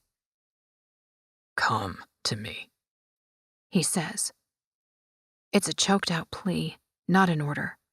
And I look up, wiping my fingers on the dress. I should have kept my eyes down, because I'll never unsee Eron sprawled in the chair, his till unsnapped and tucked away from his middle. His huge cock stands erect and proud, spurting white seed out of the tip. The seed trails down his hard length, over the ring around the base of his cock and his big, hairless balls. Come here, Kate. His black eyes are darker than the room that's now lit by the purple sky as the cycle rises outside. My corner is covered in darkness, just how my soul feels, as my body separates from my brain. I crawl across the room, heavy breasts swinging as I move. I prop my hands on his knees and stare at his cock. Eron strokes my cheek with his finger, not his claw, and I know he won't cut me. Leaning into his hand, I whine as my pussy spasms again. Do you see why you're not a breed mate, but an Omega? The last thing I want to do is chat. His dick spurts out more sperm. I catch the liquid at the base of his cock and slurp up the semen over the hard ring betas refer to as the blessed knot. The taste of Eron is divine, strong and salty the way sperm is, but the smell of him is even better. I want to lick him everywhere. More cum trails down his dick, and I lick up the length of him, then stretch my lips around his girth. Eron groans. Cum shoots down my throat, and I claw his knees. He lifts my breasts and thumbs my nipples. I suck him down all the way to the back of my throat. His smell is addictive. His seed is addictive, and I feel like I can't survive without him. I don't care how scary that is. I just want him to fuck me. But he won't. I know he won't. I'm a mindless creature, lacking reason and all that makes me a human. I don't think I'm a breed mate either. I'm not even human right now. This place has changed me. I grab his forearms and crawl on top of him, settling my pussy on top of his dick, and toss my tunic on the floor. His gaze locks on mine, and he smirks. Maybe later. What? Is he refusing me? He gets his glass of water and hands it to me. Oh, that. Please. I'm so beyond my principles that I chug the water down my throat and nearly choke on it. I hand him the glass and he puts it down. Then he's up, my legs wrapped around him, and we stand there not moving. He watches me with keen interest. I've never seen anything like you before. Never thought I would have an Omega in heat. Humans don't go into heats. Kate is in heat. I peck his lips. You're talking to me in third person. I'm unsure you're real. I'm real. Eron opens his mouth and we're kissing. He tastes fresh and hearty. I grip his neck, tighten my legs around his middle and explore his mouth, my tongue battling his forked one. He catches my tongue with his and tickles under it. I snap my eyes open. Oh my, this is sexy. He winks at me and I feel my belly cramp coming. My fluid will spill all over him. It's one thing to do it on the floor, but another to do it on a guy. Put me down, I say. Eron places me on his bed and kneels on the floor. I close my legs. Oh no, I whisper as liquid gushes out of me. Slowly, he takes my ankles and spreads his arms. When I try closing my legs again, he lets me, then waits a few minutes. Sure enough, my pussy spasms, and I can't stand the pain. I open my legs. Please, do something, anything. Can I have you then? Have me. He slaps my pussy. I yelp and sit up, my mouth open to protest. Eron shoves a piece of cloth into it, gagging me. With time you will learn I'm a patient male, but even I can't have a mate giving me orders while I ease her heat. Now lie down and let me do what I need to do. With a sigh, I rest and stare at the ceiling. When nothing happens, as in, he's not eating me out, I lift my head. Eron stares between my legs, but looks up when he feels my eyes on him. I was wrong, Kate. It is not an Omega pussy. It has 2 holes. It's a good thing he gagged me, or I'd have said something embarrassing. He pulls back the skin covering my clit and frowns, still not stroking me. Let the pussy study begin, He proclaims. Yes, let. Eron probes my butt with his finger. I arch my back and moan. He gives me a wicked smile and sticks his tongue out, twists the forks so I can see what all it can do. I lift my bottom, a hard feat with my legs spread out in the air. Eron flicks his tongue over my clit. I moan again. That's the way to go. I don't have to say anything, though. My pussy speaks for me. She's got a life of her own, as she spills liquid that he picks up with his thumb and pushes back inside. A thick finger never felt better, and I move up and down on it while Eron tongues my clit, clamps the twin forks around it, and tugs. On my elbows, I watch him. We lock gazes, and I'm feeling as if my soul is exposed to this male. He can do what he wants to me. I have no defenses, and what he does during my state of unrest matters. He knows this. He wants to prove something to me, or at the very least tell me something only his body can, or his tongue. Right now I'm not picky. I'll take all of him. And so I do. Eron pulls my feet down. I slide off the bed and impale myself on his dick, my head thrown back and resting on the mattress as he eases himself inside me to the base.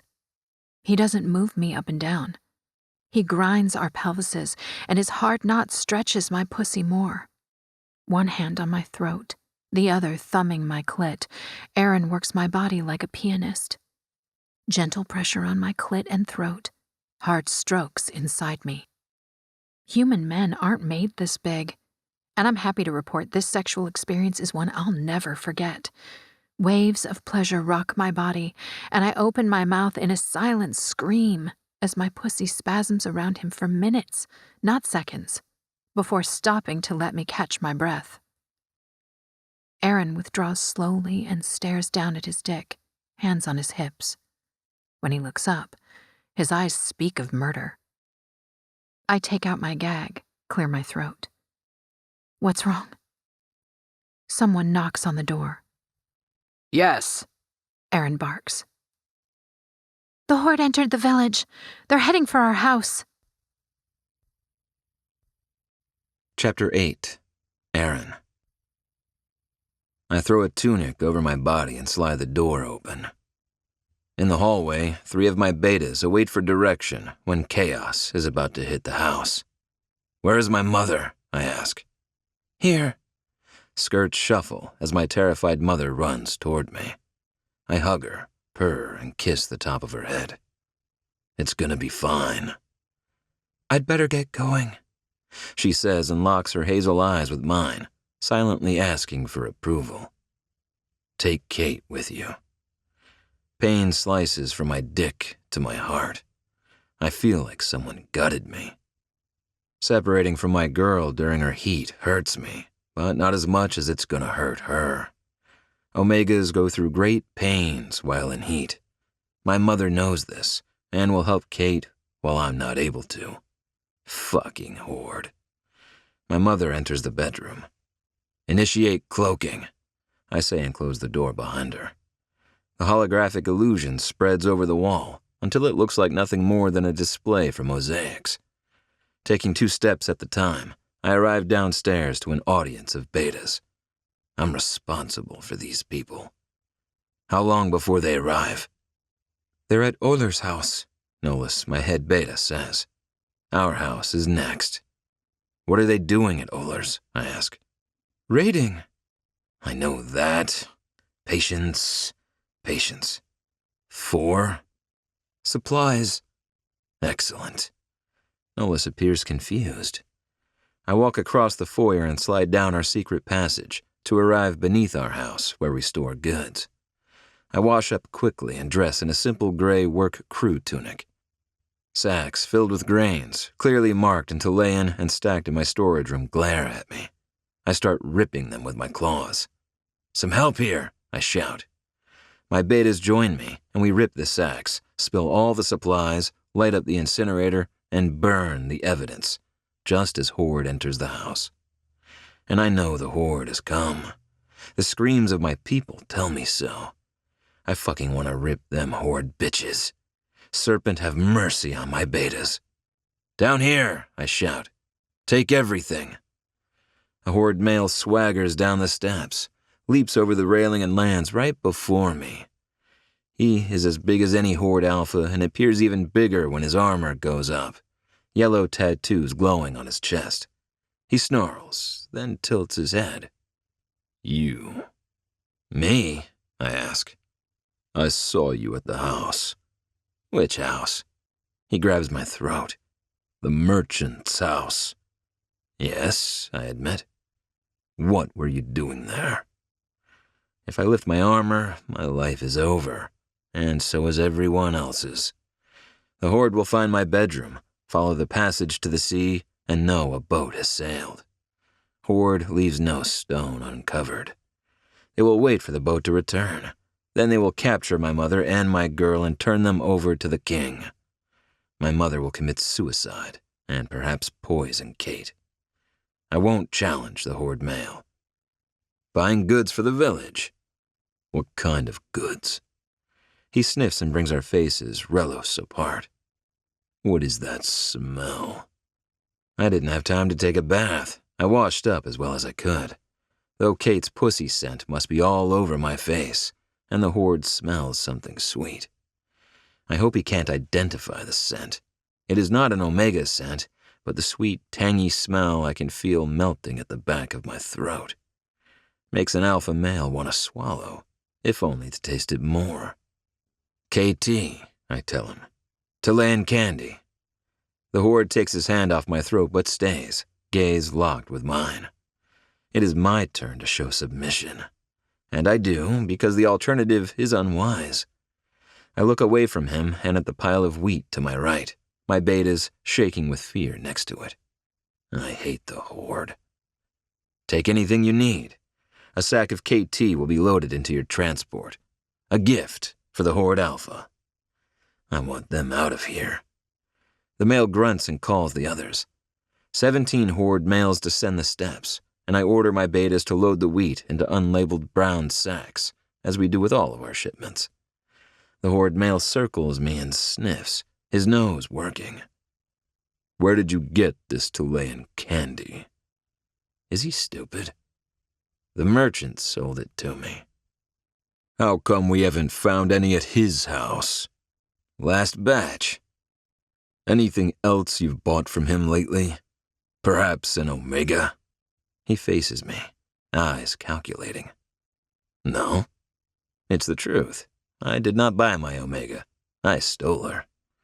He steps back, gaze measuring me. "A big male like you should be in the king's service. Why are you not?" "Because I hate the king's service males. Every village needs at least one alpha, and I'm it here." He grunts and walks away. I sigh in relief and pack Talayan candy into a sack I take upstairs and pass on to a Horde male. When I turn to go back in, the alpha of the raiding unit stands in my way. "Come with us," he says, as if it's an invitation. "What for?" "You didn't think we came here by accident, did you?" I say nothing, so he continues. "The beta female you sent inside the Horde house, we got her singing like a little bird. You're a thief, and since the Horde is in town and we need food, you actually stole a shipment from us. Thank you for the candy, though. Lovin' loves sweet things." Chapter 9. Kate. I dressed while Eron's mother paced the room. When the voices sounded outside, frantic, she called up the Talayan tech from the ceiling and spoke to it. The walls shimmered and she approached the window, her small pointy ears twitching. "This is a hologram and blocks the view inside the room." Since my heat eased, I'm able to walk instead of crawl. I approach her and look outside. Downstairs, huge alpha males in kilts surround the house. My heart beats faster, and I have so many questions, but I dare not speak because his mother keeps quiet, alert and worried. Her worry rubs off on me like a living thing crawling on my skin, and I bite my thumbnail. 5 kilted alphas separate from the circle they've made around the house. Eron walks out and claps his hands behind his back. 2 of the 5 males step in front of him, 3 behind him. They've caged him, and they're leaving with him. I think they arrested him. We're left on our own. His mother spins on her heel. I watch the rest of the horde mount their hounds and follow the 5 male live cage around Eron, who keeps his gaze ahead, never once looking back at the house as they disappear around the back. I cross the room but can't find the door to get out on the patio. We stay until it's all clear, His mother says. How are you feeling? She lifts her face and sniffs, her small nose wiggling. A knowing smile spreads over her face while mine burns. Where are they taking him? I ask. To the Horde stronghold. But why? I presume for questioning. She looks at me pointedly. He stole an Omega. We belong to the king. But I'm not an Omega. I'm an alien. Her hazel eyes widen. Shh, child. Be quiet. They could still be in the house. I slap a hand over my mouth. She nods. We stay there, me standing, her sitting on the bed, though not for long. She gets up and straightens the sheets, starts folding and unfolding blankets, arranging them in different ways, and generally fusses over bedding. She curses and begins pacing the room again. Her nervous energy gives me the creeps. What now? I whisper. Now we wait for the all clear and move into my boat. I have motion sickness. I could never make the school bus rides, would get sick all over the floors. Mom had to take me to school by car, and I had to sit in the front seat. If we wanted to go somewhere, even for a 30-minute drive, I had the front seat, or it was a big mess to clean up. Going through the heat and being sick to my stomach at the same time worries me. I bite my lip. What if we stayed? Eron's mother looks at me as if I've grown horns. There is no alpha in the house. So? We are at anyone's mercy. Betas smell and feel Omega heats, and if they mount you... She shakes her head. Staying isn't an option. Besides, the Horde will torture my son and kill him if they find out he's been hiding me all these years and is now in the possession of an Omega, alien or not. Pray the serpent guides the Horde away from the merchant's home, and that they don't linger longer than a few days. Pray harder they don't elect to stay in this house. They can just stay in any home? She tilts her head as if I'm not making any sense. They are Horde.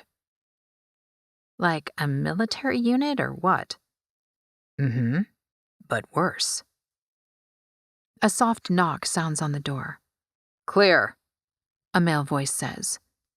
The Omega breathes a sigh of relief and fists her hands, joins her fists over her chest and lowers her head. Serpent will protect us. Oh man, this is not good. While I didn't want Eron around before, now I want him around. I need him to come back, and his mother isn't making things easy. Her worry sweeps the room, and I sit on the chair Eron sat on, pulling my knees up to my chest. What if Eron doesn't return? I ask. The Betas call the Collectors, and the Collectors take us to the Omega compound, though I'd rather die than go to the compound. Why? Child, I am too old to bear young, though that won't stop the king from appointing me a pack of alpha males. Seeing as I wish to have no more sons or daughters, forced pregnancy during my heat is inevitable. Stillborn babies and deformed babies that live for a cycle instead of many turns are guaranteed to come out of my womb. I won't survive such an emotional burden. I am happy to take my own life instead. Jesus.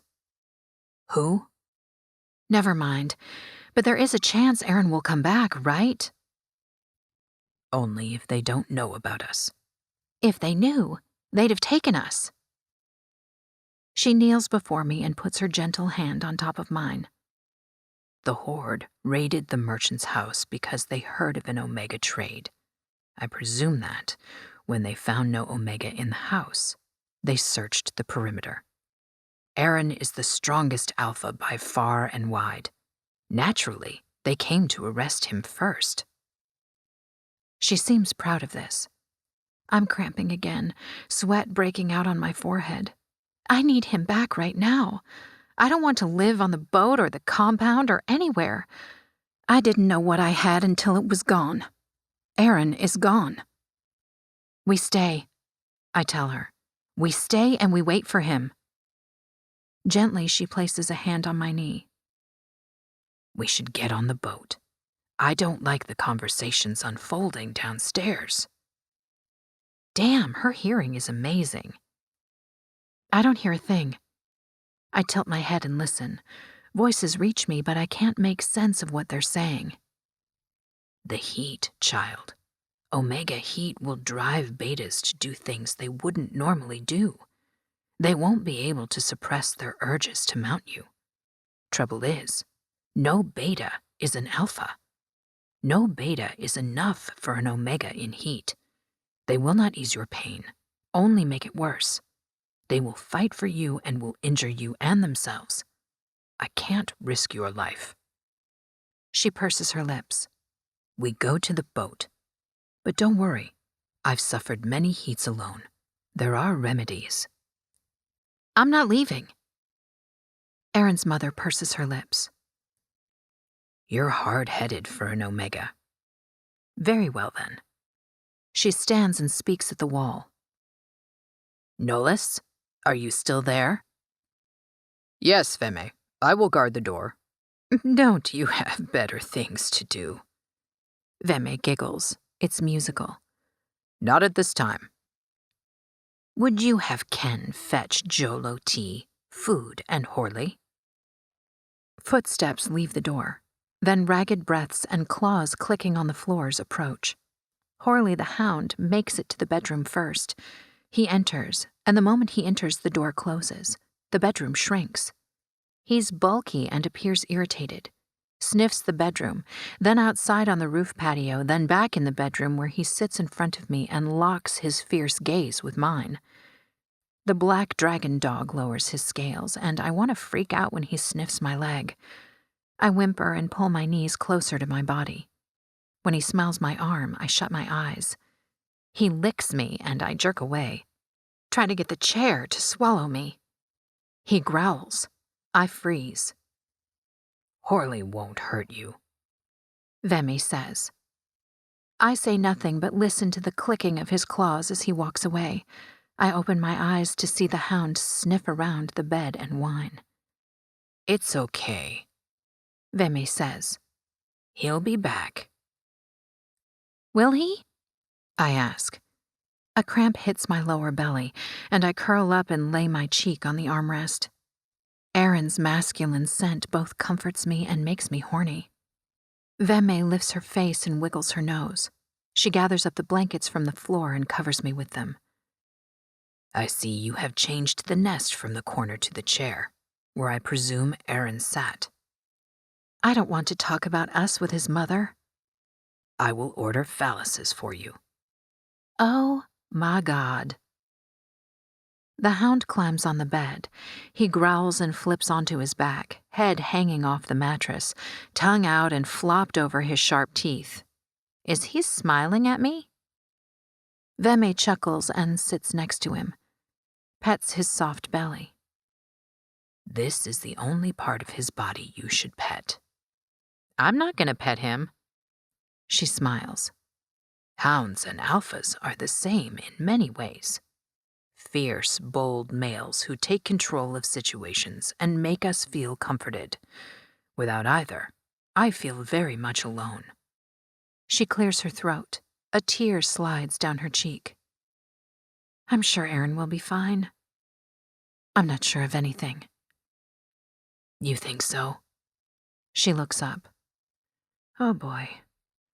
Yes, absolutely. I nod. Commotion outside makes me sit up, feet firmly planted on the cold floor in case I need to bolt. Horley flips on his belly, ears up, upper lip peeled back. Veme walks to the window. What's happening? I ask, hoping whatever holographic illusion the Omega erected over the walls holds and blocks everyone outside from seeing her. They're debating on what to do with us. What? I lick my dry lips and wipe sweat off my forehead. What are the options? Turn us in, or kill us. Or leave us alone until Eron comes back. Shh, child. You're feistier than a beta. She tisks. Not good. Not good what? Me being feisty or them downstairs? Both. Someone knocks on the door again. Veme, I've brought the tea and your herbal bag. Veme turns toward the door, eyes narrowed. Indla, is that you? Yes, it's me. Horley rattles a low, deep sound and jumps off the bed. He lands before my chair, spins in circles a bit, then groans as he sits his big ass at my feet, eyes on the door, ears up, nose wiggling. The rattle from his chest creepy as hell. Eron's mother pauses before opening the door, her gaze on the hound. Ah, I see, she says. Then, come in, dear. Indla walks inside. She wears a pretty yellow sundress and a big smile that drops the moment she spots the hound, but not for long. The smile is back when she looks at me. Hi there, she says. Hi. She curtsies. I'm Indla. Kate. KT, like the candy. Veme opens the back roof patio doors and walks outside. Join me, Indla. The beta female joins her and puts the tray down on the side table. She picks up a serving and gives it to Veme. Thank you, Veme says and accepts the tea. There are extra cups over there. She points. Would you get one for yourself? The beta curtsies and does as asked. The moment she turns, Veme puts her tea down and spins the tray around. Weird, but okay. The beta turns and pours herself a cup, then brings me one. I watch Veme spin the tray again. What the hell is this woman doing with the damn tray? I sip the tea and watch the women on the patio. Ooh, this is nice. I sip some more, the taste familiar on my palate. Sort of like coffee, but also spicy. What kind of tea is it? The beta glances at Veme, who turns in her chair and tucks her feet under her bottom. Jolo leaves with some homemade spices that will provide relief from pain. Jolo grows in Kings Valley. Do you know where that is? No, but can we move there? Because, hello, coffee like sustenance. I shake my head and drain the cup, eyeing the pitcher. Indla watches me, drains her tea, then stands, hands fisted at her sides. More? Yes, please. Girl, bring the pitcher. When she doesn't approach, I get up. The sudden movement makes liquid heat spill down my legs. My face burns, and I wish everyone, besides Eron, of course, would leave me alone. I couldn't let you ruin us, Indla says. Huh? Veme sips her tea. Kings Valley. That's where I'm from. A tiny little town surrounded by a lush forest. My son buys Jolos because it brings him joy to see me happy. He is that kind of alpha, in service to everyone weaker than himself. You've clouded his judgment with your scent, the beta tells me and swallows, rubs her throat. We were going to get married next cycle. or the next. It was only a matter of time. What?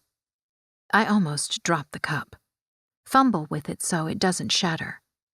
Eron was getting married. The hound growls, shackles up, head down, tail pointing upward. The beta female scratches her throat, her chest, gasps for air. What is going on here? I ask. Veme sips her tea. I am an Omega, not an idiot, Indla. I have evaded the King's collectors all my life. It is an offense you would think me stupid enough to allow you to serve us and leave this room when you can scent the breeder's heat. It is even worse you believed you could harm the female who shall give me grandbabies while on my watch. The beta crumbles to the floor, scratching herself viciously. Blood wells up from the wounds her sharp nails dig into her chest. White foam comes out of her mouth, and she chokes on it as she attempts to swallow. She gasps and exhales and stops moving. I stand there, not understanding what I witnessed. Veme clicks her tongue. Horley, she says and gets up, carrying the pitcher back inside. She pours me a cup, steadying my shaky hands. The hound approaches the seemingly dead beta. Wait a minute. I set my tea down. I walk to the female on the floor and check her pulse the only way I know how, which is by placing my hand on her chest. It's not moving up or down. She's dead. Very much so. Veme clicks her tongue and Horley closes his jaw over the dead female's ankle and starts dragging her back into the room. He stops at the door and waits. Open the door for him, would you? Veme says. What? The door. Veme points. As if a robot has taken up residence in my body, I walk and slide open the door, then step back. Beta males fill the hallway. They part for the hound, and he drags the girl outside and leaves her there to return to my side. His growl is low, almost a purr, his tail wagging. I believe he looks forward to a meal. Do hounds eat betas? A gentle hand lands on my shoulder. The human breeder is a seer of her people, Veme says behind me. What the fuck? I give her the side eye. Eron's mother continues. It is the reason the merchant kept her for so long. Eron enjoys her company, and she will make us rich. A vision has already appeared. Beta males move closer, but stop when the hound growls. A seer? Are you sure? Someone asks. She sees the future, and the future told her my son will return, and when he does, I will request he spares no one involved in an attempt to end this female's life. Veme smiles. Nolis, the breeder survived the poisoning attempt. If you would be so kind as to get started on the polls, we should need more than a couple. The beta male steps forward. I had nothing to do with the poisoning attempt. But you didn't stop it either. I couldn't have known. But the seer knew, which is why she is indispensable. Do you not agree? Agreed. Therefore, we must protect her at all costs. The seer knows everything, and she will prove her visions are true when Eron returns. When will that be? A beta female asks. Veme slides her hand from my shoulder to my butt. She pinches it. Ouch! I suppress a yelp. 3 days' time, I say. Days? Nolis asks. A day is a span, but for all they know, it's a month or a cycle, a turn or a year. Vagueness is my strategy. Veme slides the door closed and leans against it, taking deep, ragged breaths, a hand over her chest. I'm sorry about the tea and the food, she says. I cannot have you eat or drink anything other than what's already in the room. I cannot trust anyone. There is no alpha in the house. We are not safe. What the hell just happened here? He was going to marry that woman but changed his mind and brought me here? A dick move in my book. Theme shakes her head. Indla has always loved Eron. Eron has made it a rule not to mate with his staff. I've never approved of this, but I respect it, more now than I did before. Indla allowed herself to hope, and hope turned into delusions, and delusions turned into bitterness. So here we are. Sit, child. Make yourself comfortable. It is going to be a long 3 days. Spans, 3 spans. You're an optimist. I like that. Optimist and seer aren't the same thing. She winks at me. Seer was a good idea, don't you think? You're lying to them. So? I shrug. We can only hope they believe it. Chapter 10. Eron. The beta female who betrayed me to the first alpha, the let her sit on his knot, is dead. The Horde doesn't keep females, and certainly not ones who have betrayed their alphas. Upon my arrival, the Horde questioned me with fists and words, never mentioning Kate. I took pleasure in that knowledge and endured the beatings. I told them I feed the village by growing crops and fishing. They already knew I stole from the king, and although they smelled the sweet scent of a female on me, blood masked it quickly as they beat my face. In the dungeon of the merchant's house, I sit on the floor, my back against the cold wall, wondering how many nights Kate spent here. A whip of cold air hits my lungs. Regret. I regret I can't be with her during her heat, to serve as the serpent intended me to. I want to get back to Kate. I want to do so now. But I can't. I stole from the king and told his horde all about it. I didn't want them wondering if I had anything else to hide in my house. I needed them to believe I'm a thief and punish me for it. They're denying me food and water. They'll starve me for a while, but likely let me live. I am the only alpha in my village, and the king wants me to breed betas, in hopes we can produce alpha or omega offspring. Unlikely, but possible. The dungeon's heavy doors open. I get up on shaky knees. Fuck, I'm so hungry I could eat a boat full of Dessel right now.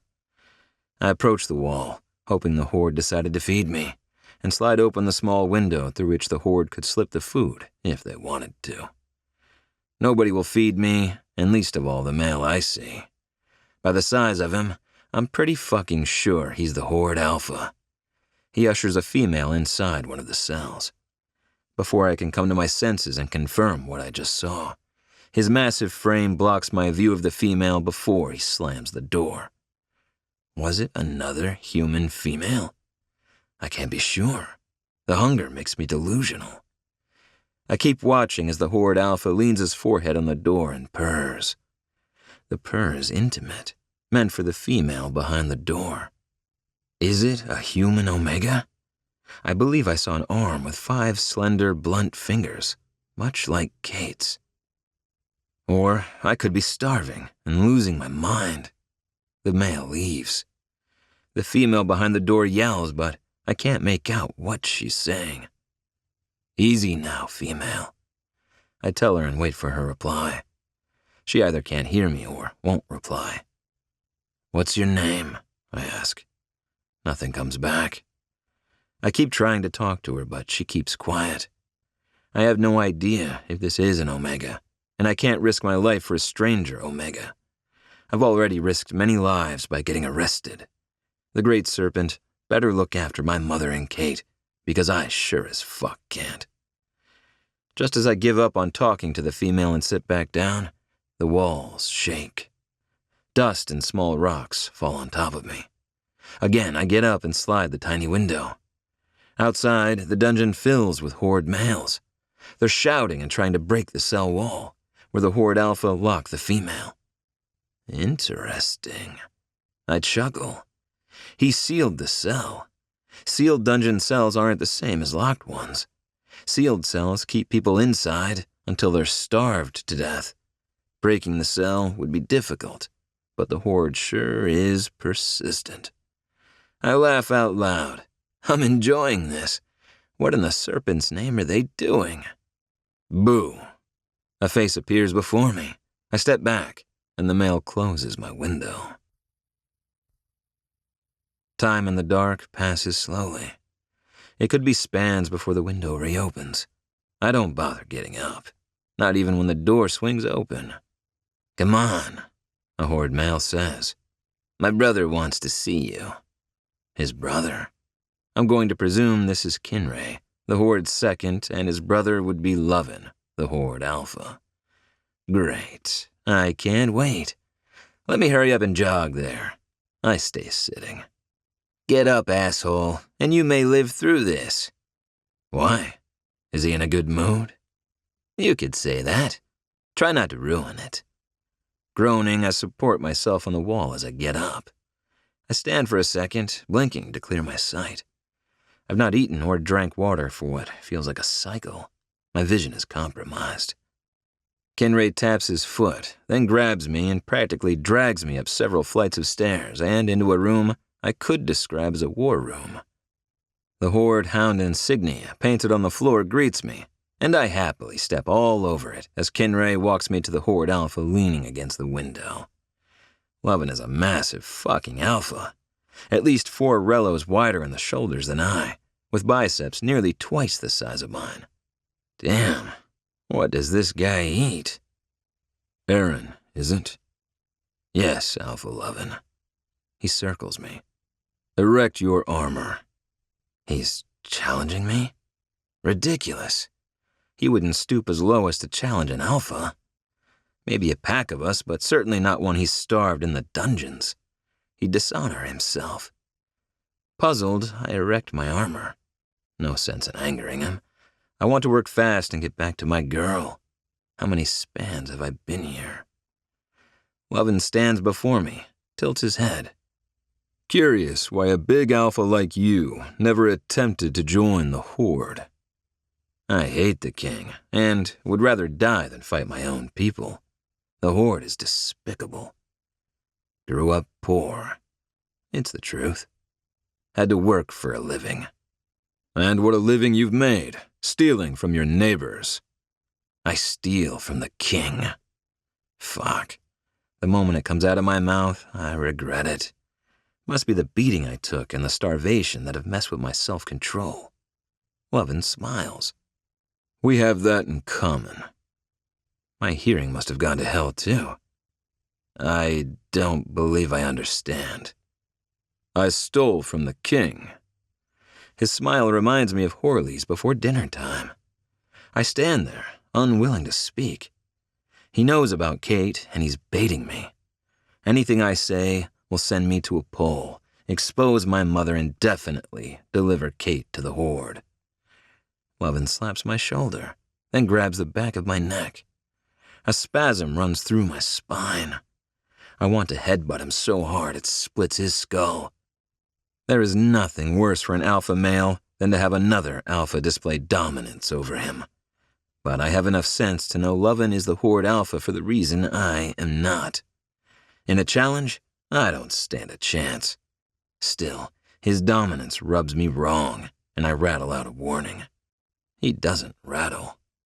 He fucking purrs at me. The Horde is staying.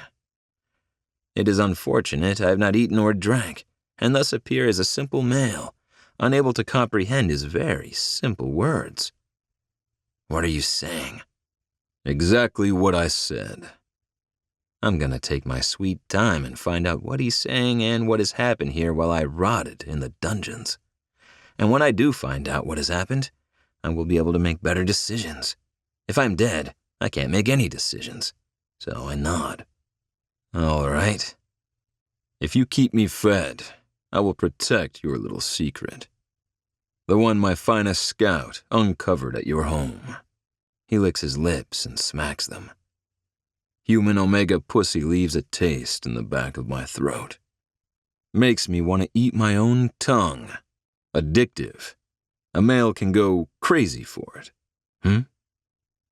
I don't know what you're talking about. Levin grunts in approval. The king supplies the armies via ports. Ohala is one such port. Go out there, Eron.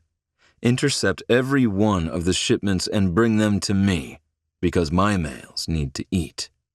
That is your mission. That's it. Was I unclear? I throw my head back and laugh. It's something I'd say. Very clear, Alpha. Very clear. Chapter 11. Kate. Since we have not eaten or drank much, fatigue took over on the third day, though Veme understood the level of my discomfort when she decided to camp with me in Eron's bedroom. She was reluctant to leave me suffering on my own. She said she often wished for another Omega's company. Not me. I wanted to get through this damn thing on my own, mainly because I could not and never would masturbate in front of Eron's mom. Politely, I asked her to leave. This morning, before she left, she personally supplied me with food and water to last me a week. She said, by the way my heat was unfolding, meaning its slow, gradual pace, it would last for a minimum of 10 days. She seemed excited by this, while I just wanted to cry. The phalluses she ordered never arrived, and so I lie on my back and make use of my fingers, careful not to rub my sensitive clit too hard. I've scrubbed the poor thing for a better part of the morning, starting right after Veme left. The orgasms help relieve the pressure in my belly, but the reprieve is short-lived. It's been more than 3 days, it seems, since Eron got arrested. Maybe 5. I fear Eron won't return. I fear he will return and claim me, and I will become this mindless creature crawling around the bedroom, begging him to mount me, begging anyone to mount me. Oh, but I understand Eron's mother now, and the reasons she has decided to live in seclusion. In the absence of the male she has chosen as her mate, she would rather go through these pains than belong to a pack. Sometimes, she told me, the heart chooses, and there's nothing anyone can do about it.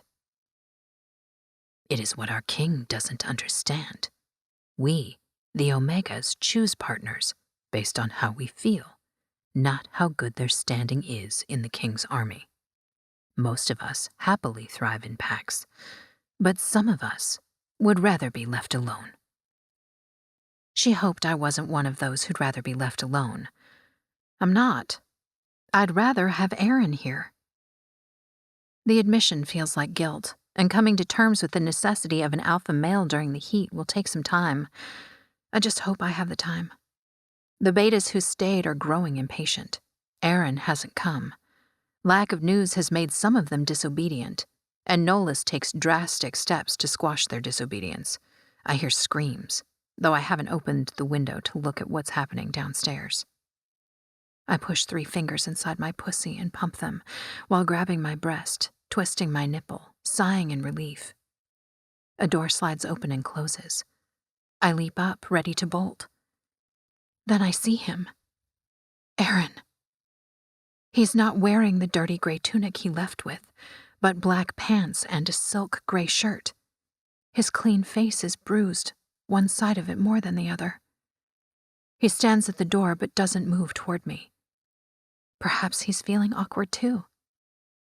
I clear my throat, but it comes away as a whine because my womb is positively pulsing with need.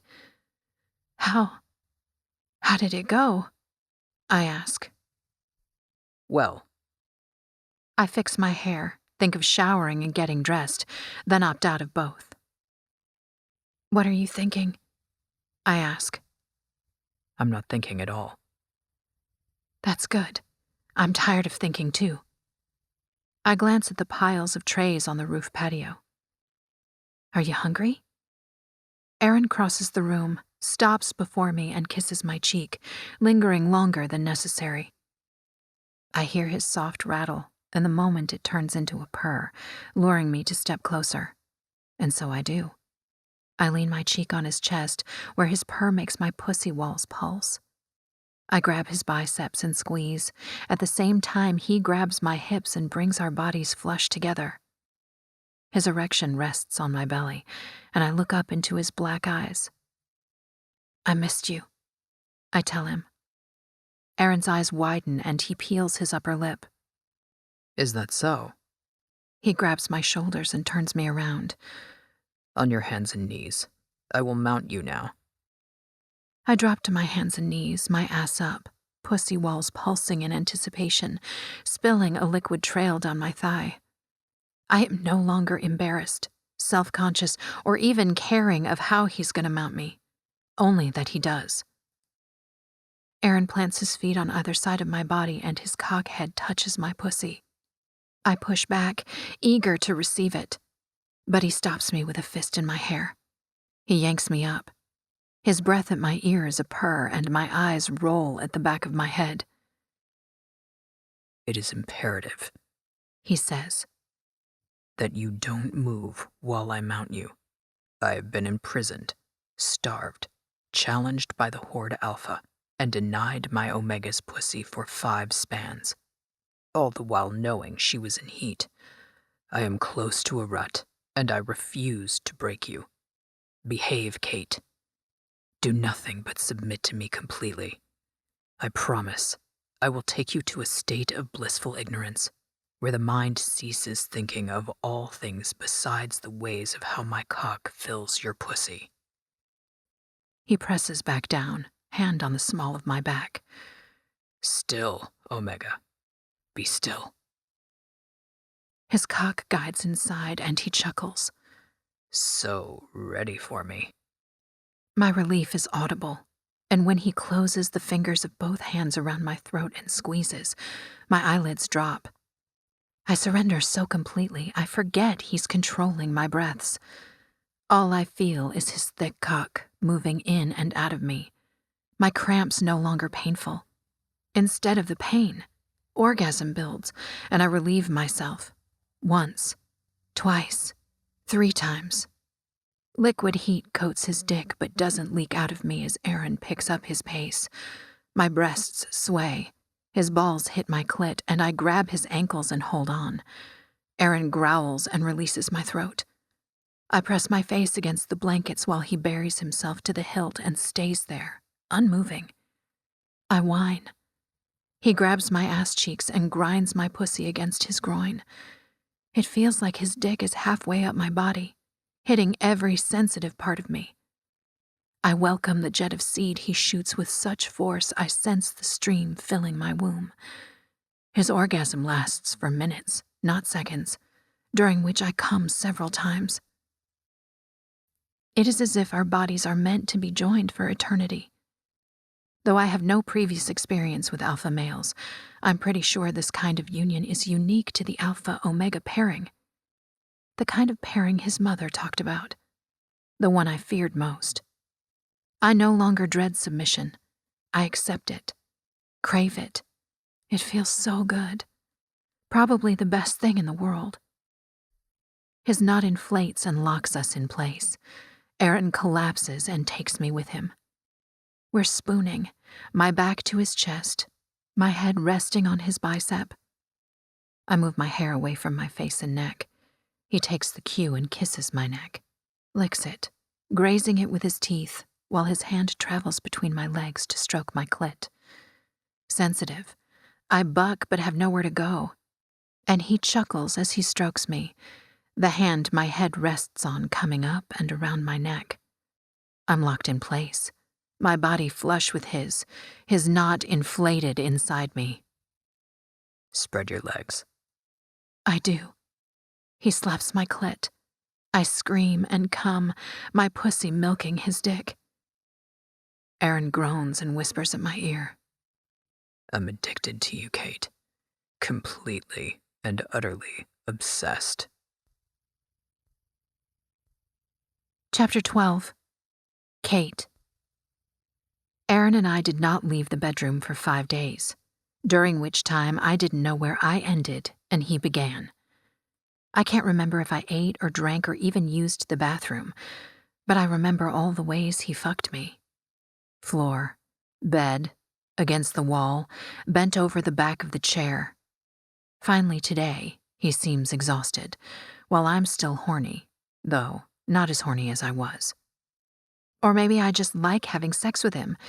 It sure is the best sport in the world. Eron gets the gold medal. The morning rays hit my eyes, and I shield them by climbing on top of Eron and allowing my hair to curtain my face. He blinks his sleepy eyes open and groans. I never thought I would say this, but is it not over yet? I think not. A smile spreads his lips, and he reaches for my ass, hauls me onto his face. The twin forks of his black tongue clamp my clit while he grabs my hips and pulls me down. My pussy sits on his hard jaw, and he juts it, moves it over my entrance, rubs me all over his face. The friction and the clamps over my clit make me come into his mouth in seconds. Eron is a filthy lover. He makes it no secret he enjoys licking Omega pussy juice. It really is addictive, he said. Dazed, I collapse onto my back, my head hanging between his legs, his dick twitching behind my neck. I reach for it and stroke slowly, deliberately, while Eron flicks my clit. I will take you to see my property today, and if you behave, I will take you to Ohalla's market. It is the start of a new cycle and season. Many merchants will have new fashions. My mother already put in her requests. She has not sailed? The Horde knows about her, and she decided she will no longer hide. She believes the king will fall. I sit up and arrange myself on his dick. I sink all the way to his knot. Being filled with alpha dick is heaven. Thank you, Jesus. The king will fall to whom? I ask. Eron is watching me, pretending like my riding him doesn't affect his ability to have a casual conversation. But I know better. Beneath the controlled male lies a lion with a heart as big as this house. He could have turned me into the Horde, could have let me go, could have even found a way to drag me back and through the space gate I came from. Instead, he's been cooped up in the room with me, hungry, beaten and exhausted. This male is one of a kind. Big, protective, and great in bed. He'd give me all he can and things he can't, if only I'd love him. And I can do that. I can definitely do that. He says and grabs my hips. Since you are the seer, you tell me. I can't say Eron crawled his way to my heart. He demanded I let him in. I move up and down on his dick, trying to get him off faster, so I can get the blessed knot, hear him purr for me, and feel like the world has shrunk to the size of the walls that surround us. Eron shoots his load inside me, and I flush his cum with my own liquid. Nothing gets lost outside because his knot inflates and locks us together. Sighing, I rest my cheek on his chest, the vibrations making me sleepy again. I think you're the real seer, I say. How so? You said, if I listened to my body, I'd share a life with someone who loved me and took care of me. Eron says nothing, so I look up. He smirks. That's not what I said. I said you'd share a life with that special person you loved. I stick my tongue out. Say it, Kate. I love you. I knew you would. Before I open my mouth and call him a jerkface, he fists my hair and kisses me. I love you too. This has been Alpha Thief, Alpha Horde Book 0, written by Milana Jax, narrated by Ava Lucas and Aaron Shedlock. This audiobook was coordinated by TAC Digital Studio. Copyright 2019 by Milana Jax. Production copyright by Milana Jax, LLC. Thank you for listening. Welcome back. Welcome back, lady listeners. Thank you so much, Melina, for bringing us Alpha Thief. We really appreciate it. We loved having you here on the podcast with us. Up next week, we have got Rebel Carter with Her Enforcer. And it looks like it's going to be hot. I'm excited. We have so many new books that are coming. I've got them all loaded up on the website if you guys want to see. Take a sneak peek. Yeah. So yeah, go see who we've got coming up next and everything. Go check it out at readmeromance.com. Join our Facebook group, Read Me Romance Headquarters. Follow us on Instagram. We're on there too at Read Me Romance. So I think that's everything. All right. Tell them what to do. Fuck your day up. Make today your bitch. Don't be a dick. Bye, guys. Bye. Read me romance. Read me romance.